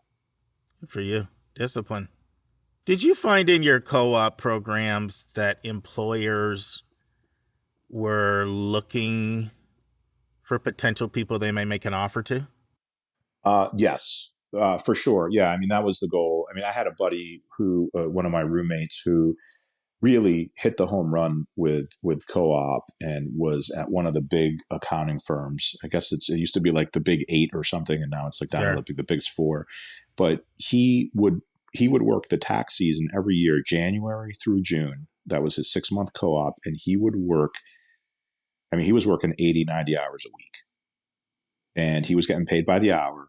He was paying for a good chunk of school. And when he graduated, he had a job waiting. He knew he had that job a year and a half before graduation. Yeah, that's amazing. Sometimes these employers use co-op to identify talent. Yes. That they want to have full-time in their office. And I think it's smart. As you, I'm sure Drexel's the other really big co-op school. Like 98% of people at Northeastern do co-op, 97% at Drexel. Whereas a lot of your other co-op schools, it's more it's in the tech field or certain majors and not across the board. But I once had lunch with because I lived in the Philly area from 95 to 09. I once had lunch with an employer who said 20 years he has not got burned hiring a Drexel co-op kid because I get to see how they do for 6 months as opposed to a resume and a reference and an interview. That's exactly 3 to 6 months. interview both ways. Yeah, So both ways. when the student comes in, they already know what it is. They already know how they fit in. They already are agreeable to the culture. They're a fit in a lot of different ways, and so they're likely to stay longer, right? Yeah, co-op is absolutely a recruiting tool at the employers that do it. This has been awesome, Gus. First of all, thank you for all we talked about athletics, and now I feel we've covered a lot of really good things around co-op, around Northeastern, around being an attorney. You know, I've realized we never really defined co-op. If someone were to say to you, how is co-op different than an internship? How would you answer that? I would say, I almost looked up the definition and how Northeastern defines it before I got on the session with you, but I didn't have a chance. I was thinking about it a little bit, and I think it's just a much more comprehensive internship process, where internships, for kids at a school that doesn't specialize in co-op might be, well, let's focus on getting you a job for the summer. Maybe it's not until your junior year where the internship center really starts focusing in on the whole student body. At a place like Northeastern, again, at least when I was there last century, the emphasis, it was built into the curriculum, right? And it was a point of emphasis and a point where, and when it's a point of emphasis, it means it has resources and structure built into it. And so we had if memory serves me correct, we had a 1-credit class to get us ready for No, they the still have interview that process. They still have they still have that mandatory, you know, like working in the workforce. It's like freshman year, come in and take it right away and learn all that stuff, whether it's dress for success or resumes or interview skills. I mean, all that stuff's all there. Right. Yeah. And if you're, I'm guessing most parents listening here and most parents more broadly, they want a good work outcome for their kid on the other side of this college expense. Right. And this is, the co-op system is so interwoven into every day, into the future. It's part of the language. It's part of the conversation at every turn. And you can see kids pulling their co-op experiences into the classroom discussions, right? Which has its own value, right? And so you're learning and doing as you go. And that's the benefit of being at a place where it's at the core of the institution as opposed to the kind of an appendage. Because, what happened ever since the global financial crisis, 07, 08, co-op got really hot because people were like, look, if I'm going to spend this money, I want to know that there's going to be a JOB at the end. Yes. And people saw the value of getting these real high impact experiences. And I think that's part of the reason Northeastern just has taken off, is because it's no longer an automatic that, you go to college, get a degree, and now you come out with a good job. There are a lot of Starbucks workers and, DoorDash kids with degrees and people living in basements and stuff. So that was part of the appeal. I explain it to people. They're both experiential learning. And the biggest difference with co-op is that it's normally a full-time. Yes. It's your full-time endeavor while you're doing it. You could have an internship that's a summer internship that's a 40-hour-a-week job. But you could also have a 6-hour internship that you're doing here while in between classes. That's a part-time gig. And so some of those summer experiences are, they're nice experiences to have. But when you might be maybe a big organization has 25 interns, right, in the summer. But if you're one of a handful of co-ops in January through June, you're probably going to have a better work experience and get to do more. Mm-hmm. Love it. Yeah. Listen, Gus, this has been really, really, really great. You've been most generous with your time. I know our listeners are going to appreciate it. Any final thoughts before I put you on the hot seat? I can't leave without putting you on the hot seat. Oh, geez, hot seat. You forgot about the hot seat. Yeah, I did. I did not prepare for that part. You can't prepare. I think Northeastern, was a great experience. I can't say enough about the co-op and the benefits that come with it. The sports for my kids now has been a great experience. I know when we talked about that a little while back, we wanted to not harp on, but we wanted to make sure we hit the pitfalls. And there's a lot of skills that my kids are refining through this sports process that are going to serve them very well in life. And that's what we like to focus on with them as they go through their own journeys. So it's been a pleasure to talk about all of this stuff. Law school, that's a much bigger conversation. The career has served me very well. It served a lot of my friends very well. You just have to, you have to be aware of what you want out of it, what you're going to put into it, how you're going to finance it. And if you're thoughtful around all of those things, it can be a really great career. Good stuff. Let's take a break to learn about Mark's recommended resource for the week.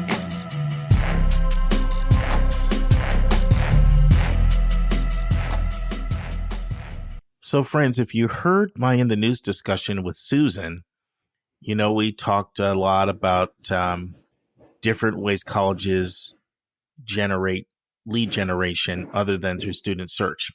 And I said I'd search for a YouTube video about niche.com. So I found that, and it's a fascinating video. It was 5 years ago, and I've put the link in the show notes.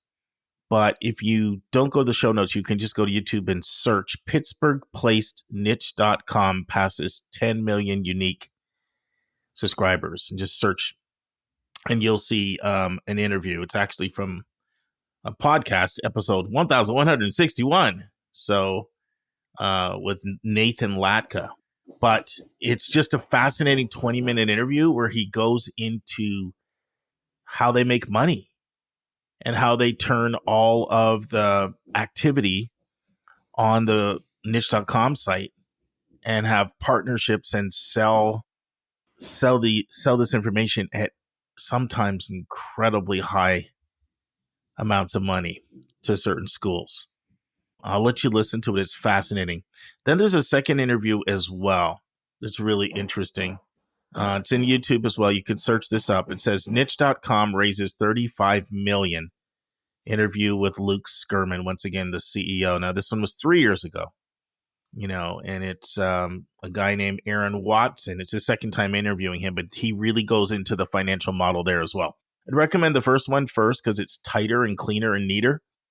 But I want you to see some of the sophisticated ways that all these websites that you're on are turning student activity into lead generation. One of the things that comes out in the niche.com interview is they have proof that for one particular school, they're driving 3,000 students to the apply section of their website.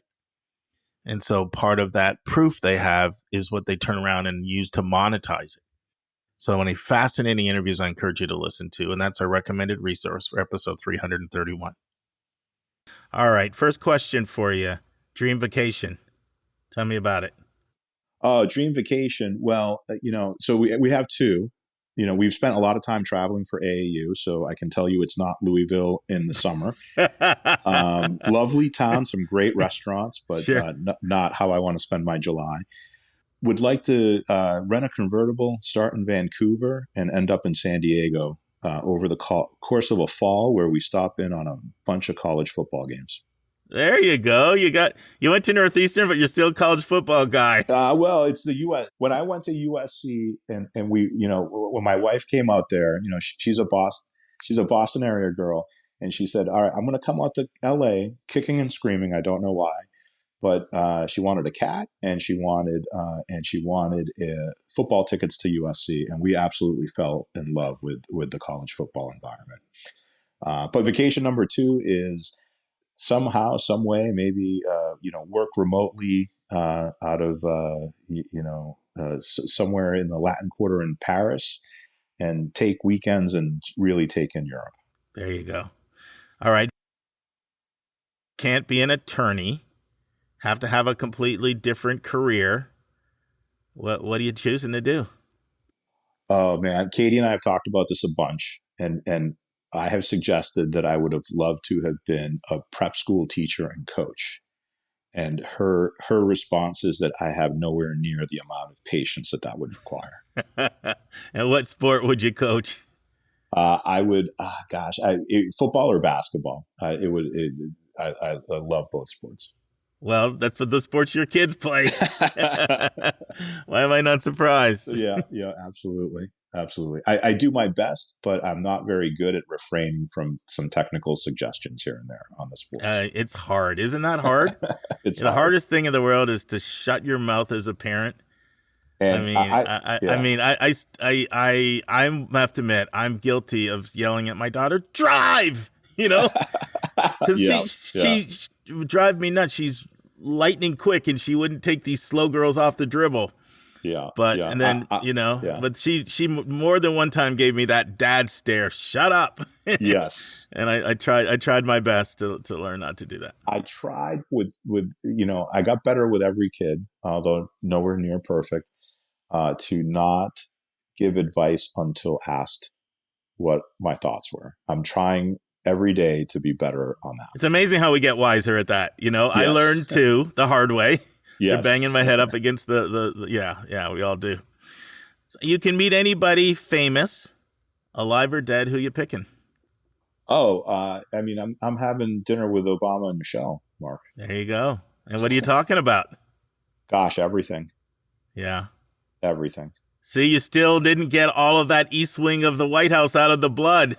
No. We just saw the portraits. They were at the Boston Museum of Fine Arts. We went over and Danny did the tour at Northeastern, and right across the street is the MFA. And so we went over there for the afternoon. It was a great day. Cool. So somebody's visiting Northeastern because they've just really impressed with everything you've said, and they have to go check this co-op out now. Yeah. And they want to go out to a restaurant. Where are you telling them to go? So you're right near Copley Square, and there's a bunch of great places. Atlantic Fish. There's Sorolina. There's I'm an old head here, so I don't know the new hip places, but those are some of the old standards. So those are two of my faves. Cool. A book you've read that's had impact on your life? So, back in coming out of high school, I recognized that I certainly didn't have the preparation that, say, Katie had at Groton, right? Sure. And I said, I better start reading some of the stuff on these lists that we never really got to in high school. and I picked up quite randomly Upton Sinclair's The Jungle. And it's set in the early 1900s, and it recounts the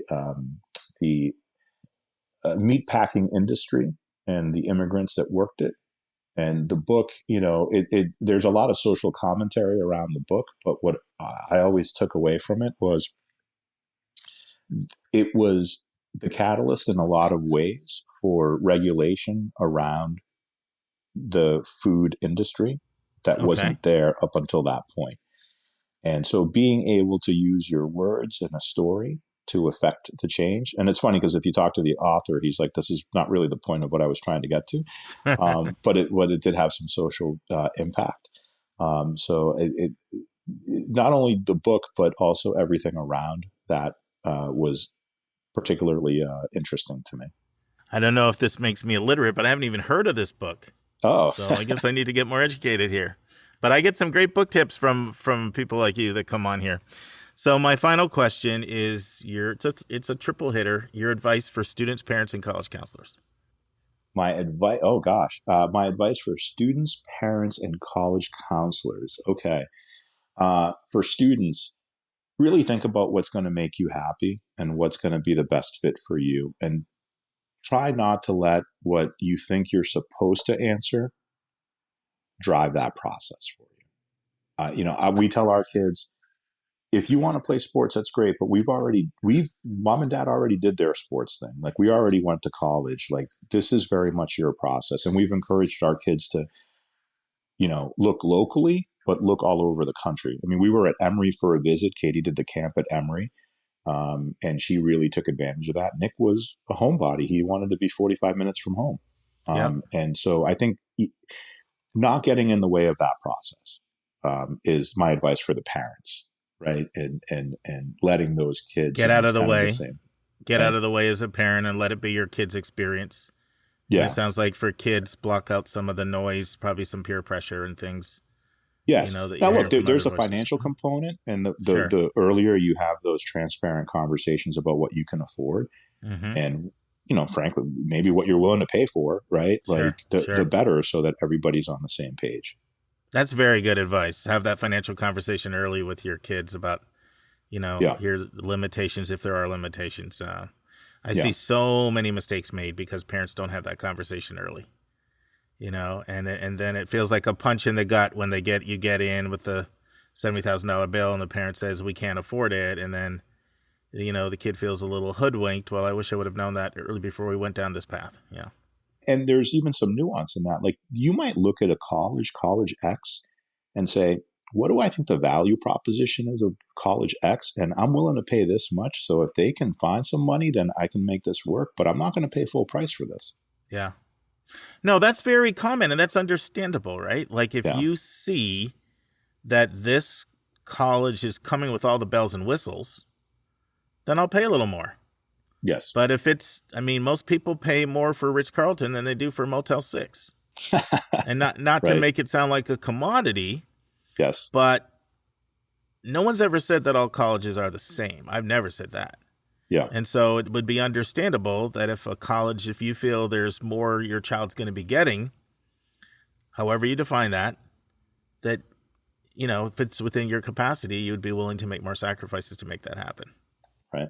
All right. So my last piece of the question was counselors. Do you mean they're counselors at their high schools? Yeah. So 10% of our listeners are college counselors.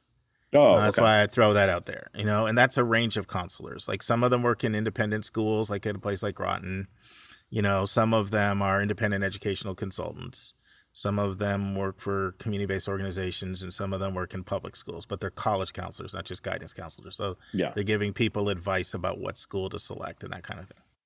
I guess I'll answer it in this way. The Nick had a great experience with his counselors at Cheshire Academy, where he was where he graduated from. It's out of Hartford, right? It was a prep school, boarding school, and they really worked with him and to get the right outcomes for him. They were they were thoughtful about the bigger picture with him, about the timing of the SAT and how coaches, when the coaches want that. But it was all inclusive, right? It was a holistic process, and he had good outcomes, in large part for the good work that those college folks were doing with him.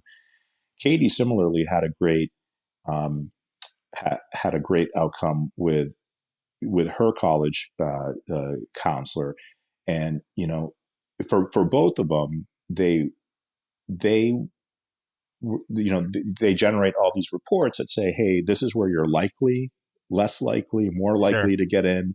And this is, and they also had, brackets for them, or additional columns, like with, with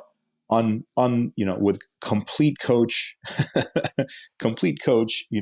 support, with, some coach. Yeah. So they took support. the athletic piece into consideration, even in their bucketing of schools from, probability standpoint. Yes.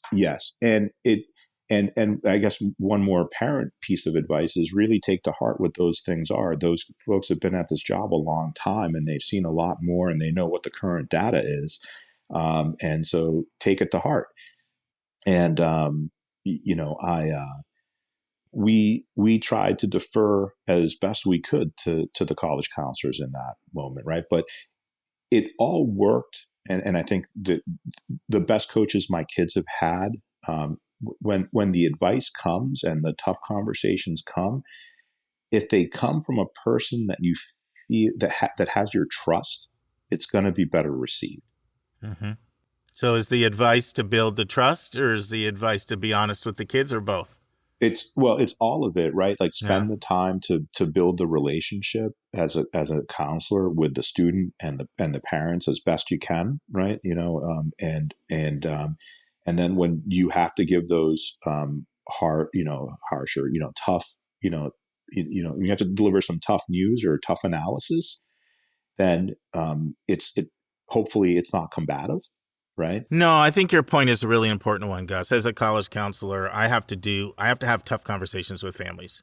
And when they're convinced I have their best interests at heart, it's so much better received, than maybe if they're not sure. Right. Or now, now some of it has to do with how there's different levels of openness on parents too, right? Some people are just like when it comes to sports, there's the kid who's not starting at their local high school team and they think they're going to UConn.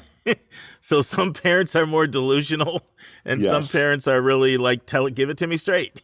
So, but you got to navigate all of those waters as a college counselor and try to meet people where they're at, but yet still, if you don't have a balanced list, you're in trouble in this process. And that includes financial fit as part of that.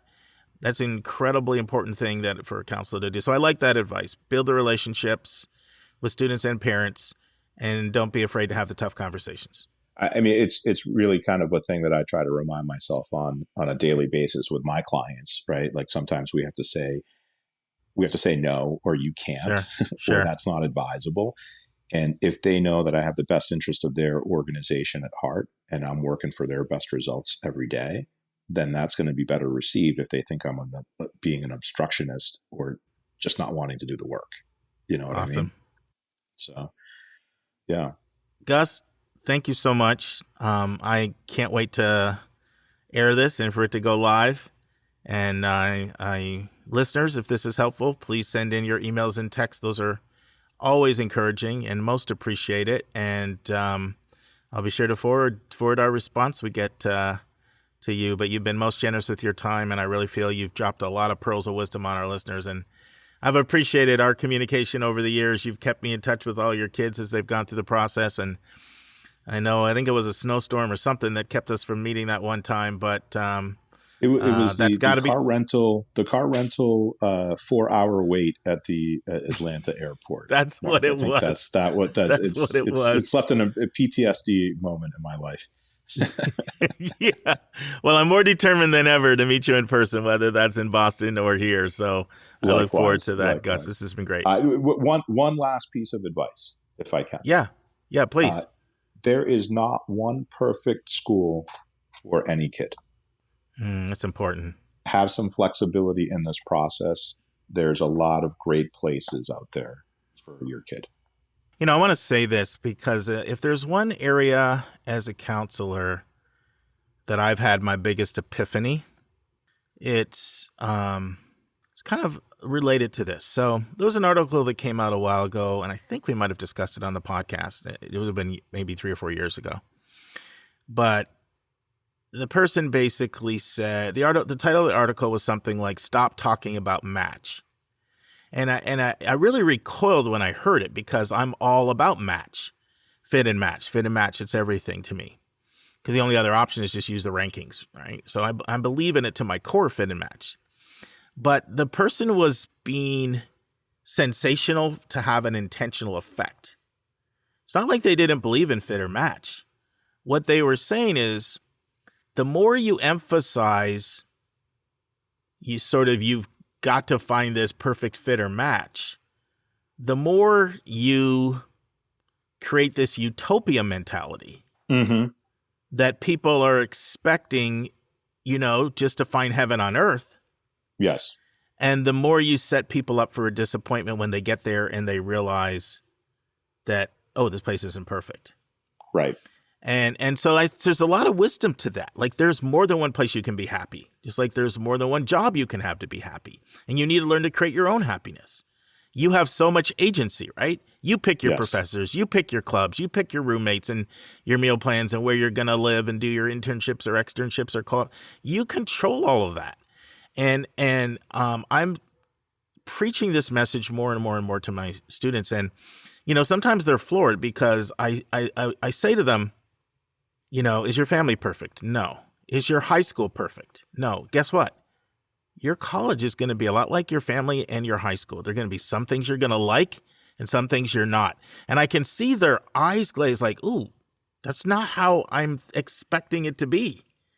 And it's because we've I'm going to make a word up here. We've utopianized, the college experience that you're supposed to just set foot on the campus and then all the bells and whistles and everything's aligned. And it's kind of the Cinderella approach to college. Like Cinderella, you're going to, just meet the perfect person that's going to sweep you off your feet. And I'm increasingly trying to push back on that. I still believe in fit and match, but no place is what I tell all my students. There's bones in chicken, but you still eat the chicken, you spit out the bones. And that's how your college experience is going to be. There's going to be some bones, but there's also going to be some chicken there. And I guess for vegetarians, I need to get a better illustration. There you go. But I appreciate you closing on that. Thanks again, Gus. Thank you, Mark. Appreciate the time. Thanks to the whole community here. Oh. It's been a great experience to be here. Oh, thanks for all your support of everything we do, and including even financially supporting the podcast. So you've just been a real partner for us, and I appreciate you. Thanks. And now it's time for our College Spotlight of the Week.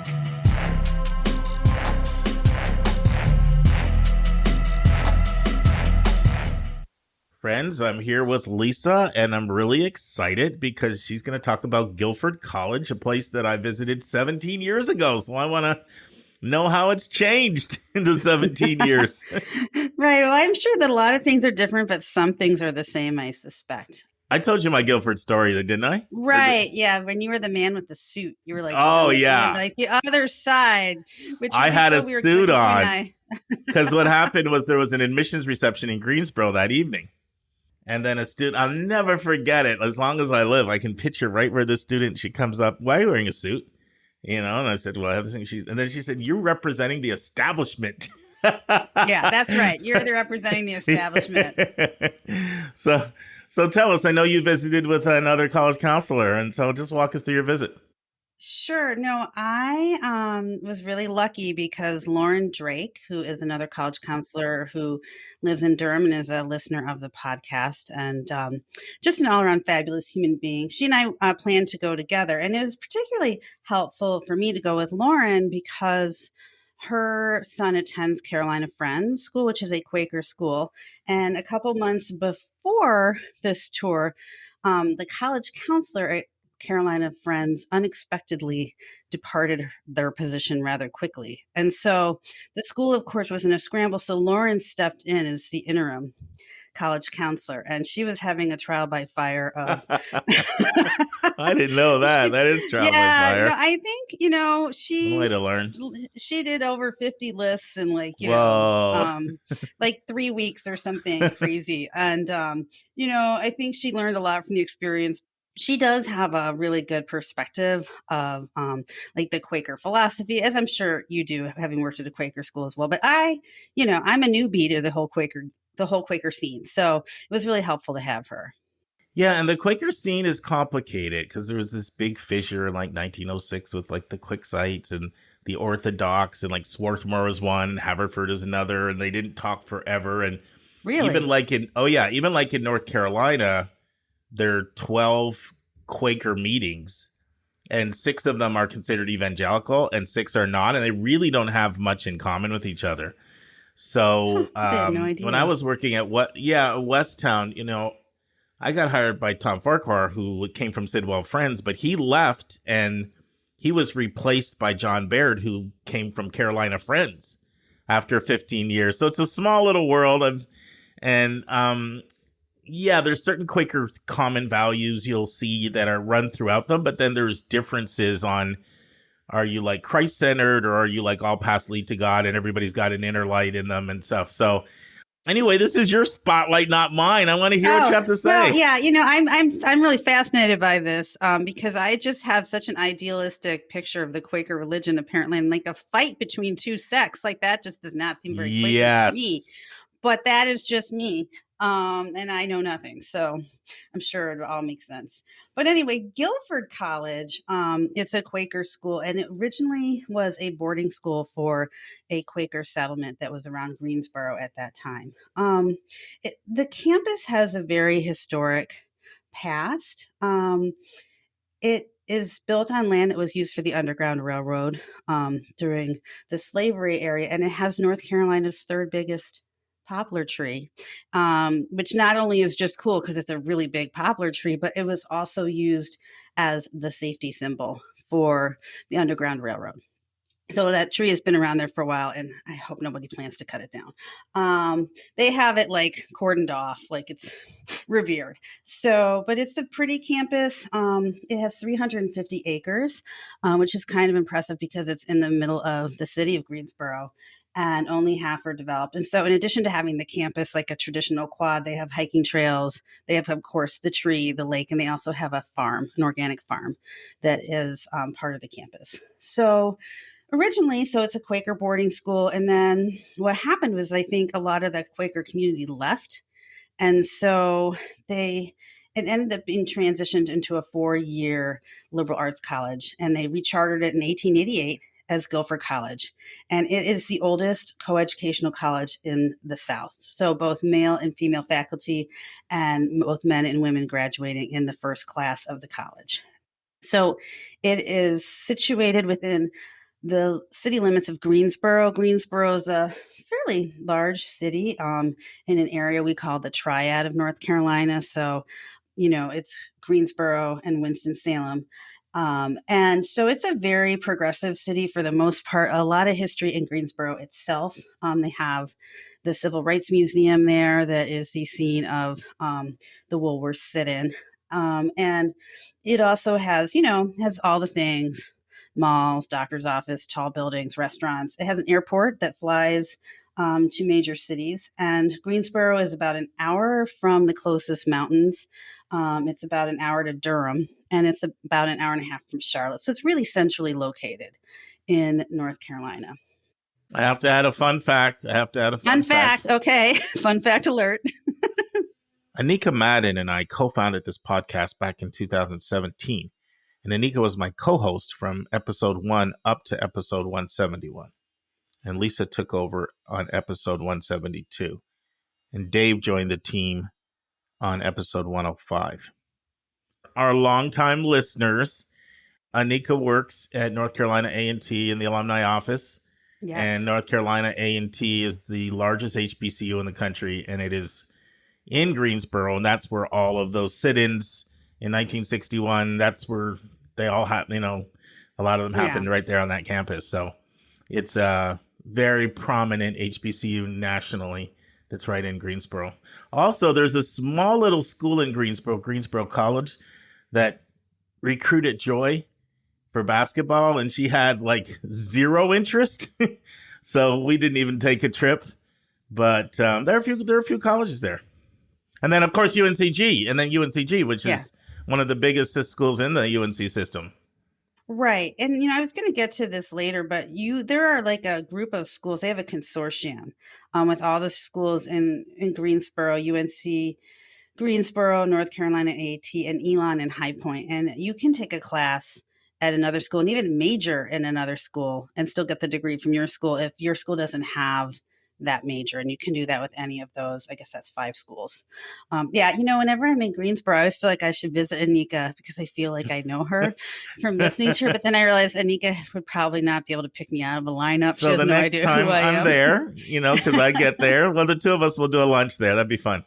That would be fun. I would love to meet Anika. Yeah, we can have her give us a tour too. Character to me. That would be really good. That would be. Now I see where you're thinking. It's a reunion, right? Exactly. She can come on the podcast. You can talk about the school.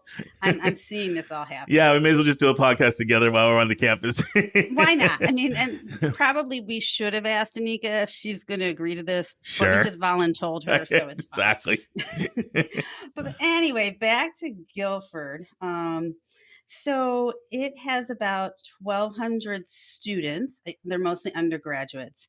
And what's really interesting to me, and Lauren pointed this out too, is that with the Quaker philosophy, there's a big emphasis on equality. So there's no titles. So you don't call your professor Dr. Smorgasbord. You call him by his first name. And the classes are all small, they're totally discussion based, and teachers can just pick wherever they want to teach. Sometimes they might teach in different classrooms, sometimes they might teach outside. And it's a predominantly undergraduate institution. It does have a few graduate programs, and they have a relationship very closely with NC State. So they have pathways that track pretty nicely into their master's programs. And it also has a relationship to get into the UNC Greensboro nursing program. They kind of work with them to make a transition. There isn't any Greek life at Guilford College, and 85% of students live on campus for 4 years. It's required unless you're a commuter. Now, 40% of the student population are Division III athletes. That's a huge recruiting base for them. And they talked a lot about how there's a lot of unity between the athletes and the non-athletes. The athletes aren't housed in special housing or anything. They're, everyone's kind of mixed together in a general population. I can I ask you a question? Please do. I have never thought of Greensboro,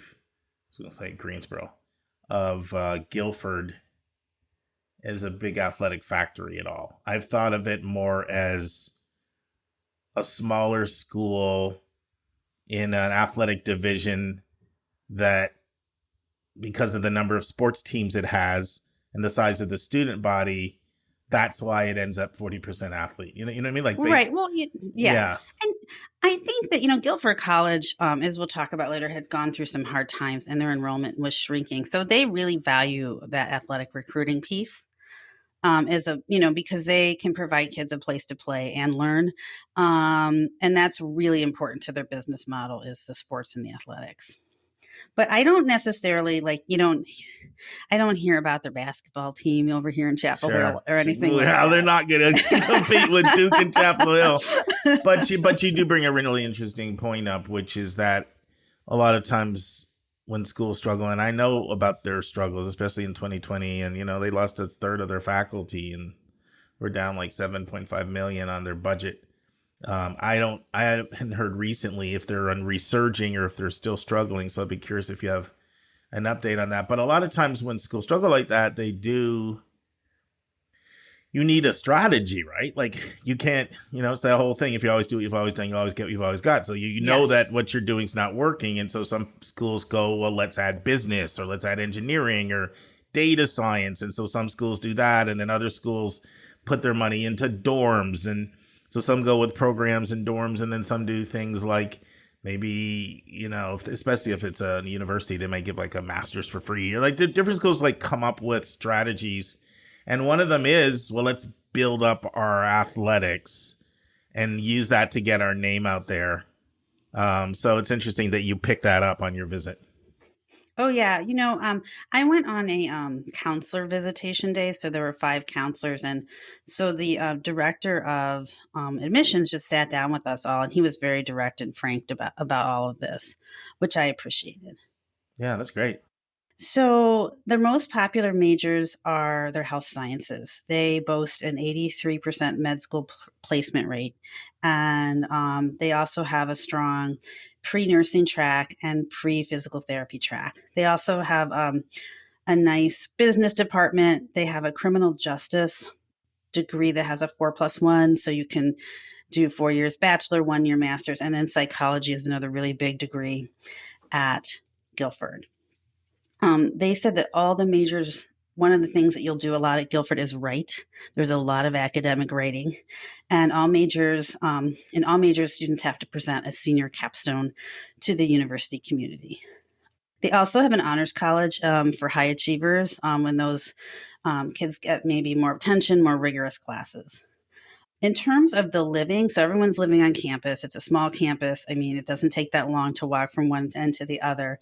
And so a lot of people are in dorms. So the dorms are either hall style or the upperclassmen live in apartments. There's one female dorm, but all the others are gender neutral. And they made a point to say that gender is based on just how people identify. They do not care what is on your birth certificate.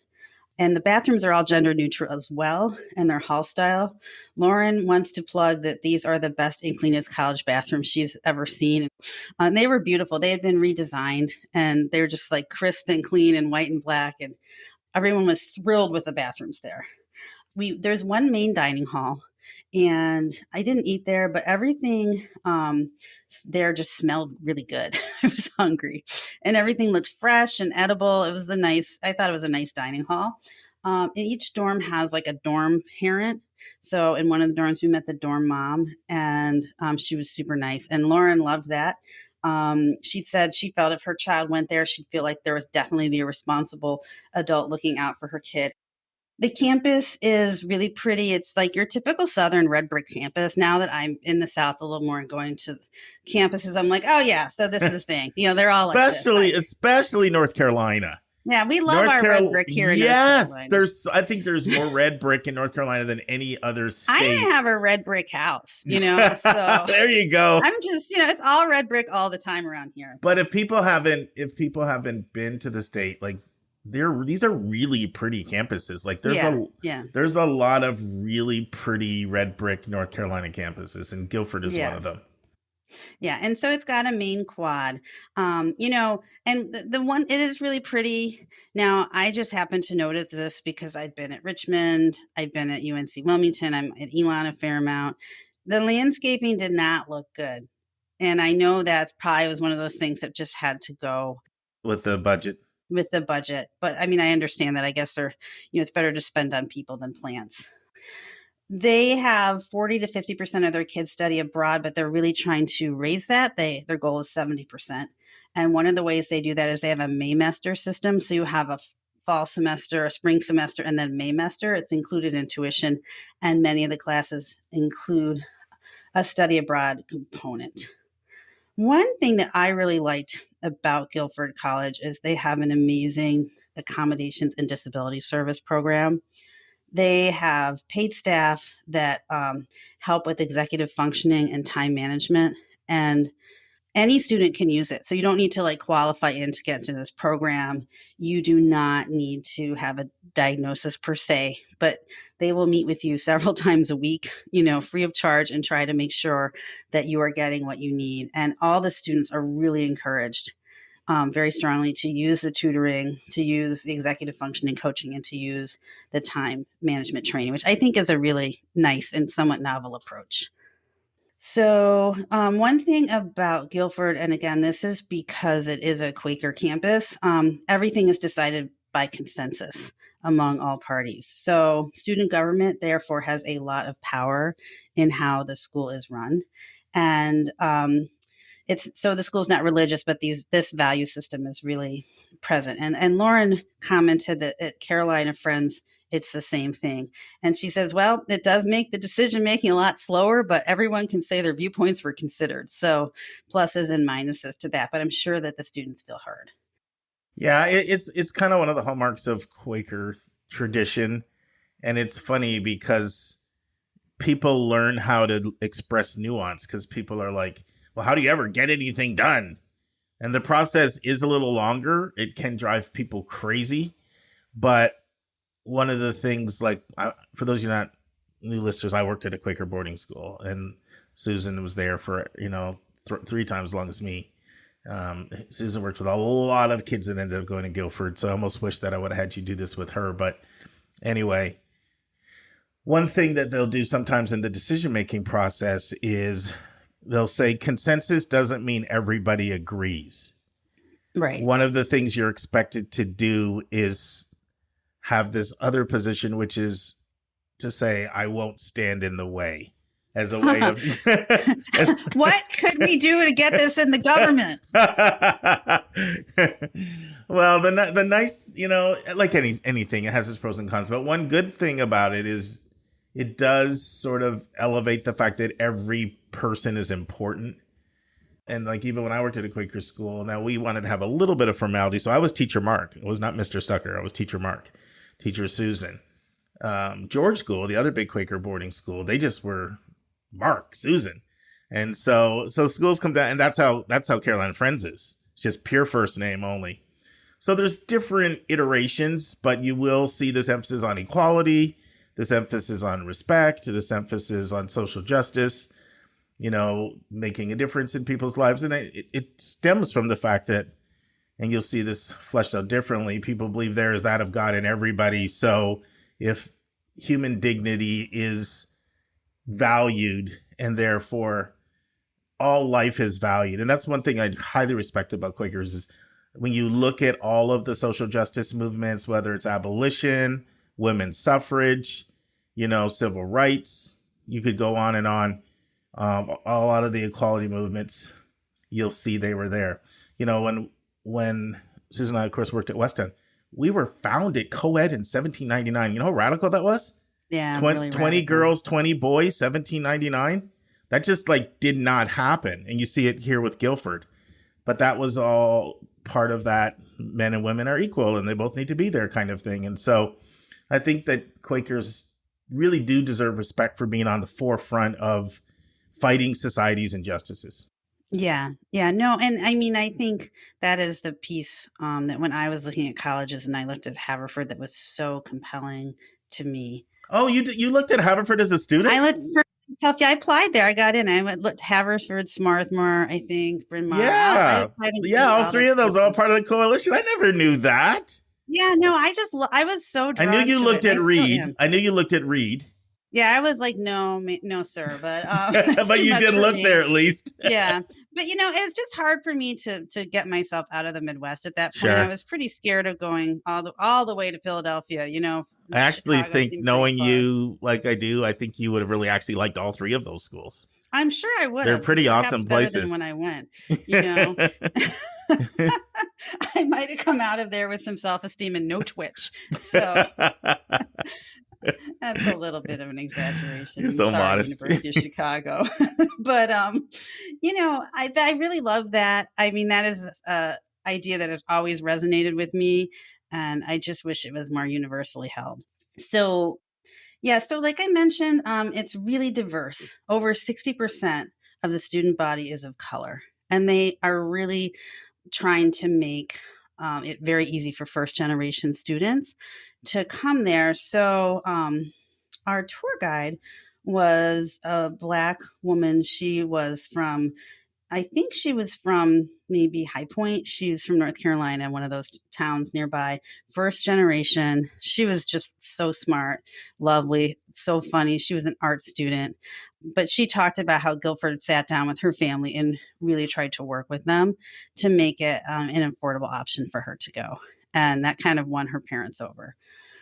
So one of the other things that she talked about is that they have a really rigorous advising program.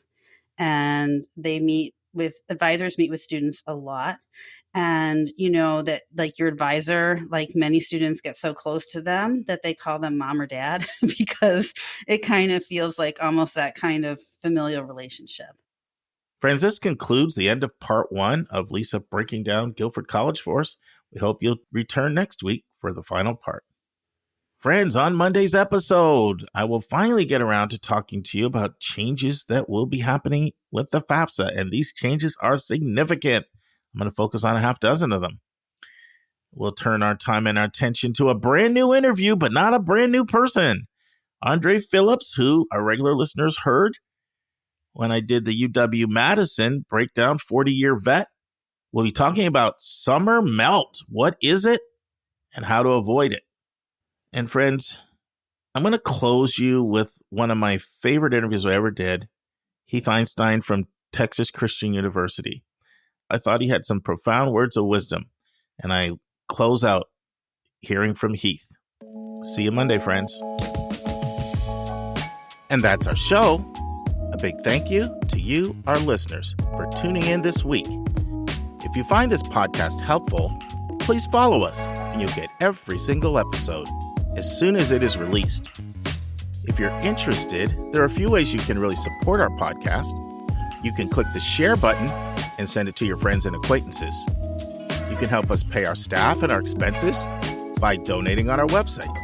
You can write a review for us on Apple or Spotify. I'm the producer of the podcast, but we have a fantastic team of 15. Shout out to our co-host, Dr. Lisa Ruff, Dr. David Williams, Linda Depker, Susan Tree, Vince Garcia, and Julia Esquivel. And to our substitute co-host, Sylvia Borgo. Our sensational sound engineer is Nemanja Motvich. Our amazing music is from Victor Allen Weeks. Marketing designs are from Kimberly Blass. Lily Parikh manages our Instagram. Our image editor is Talha Khan.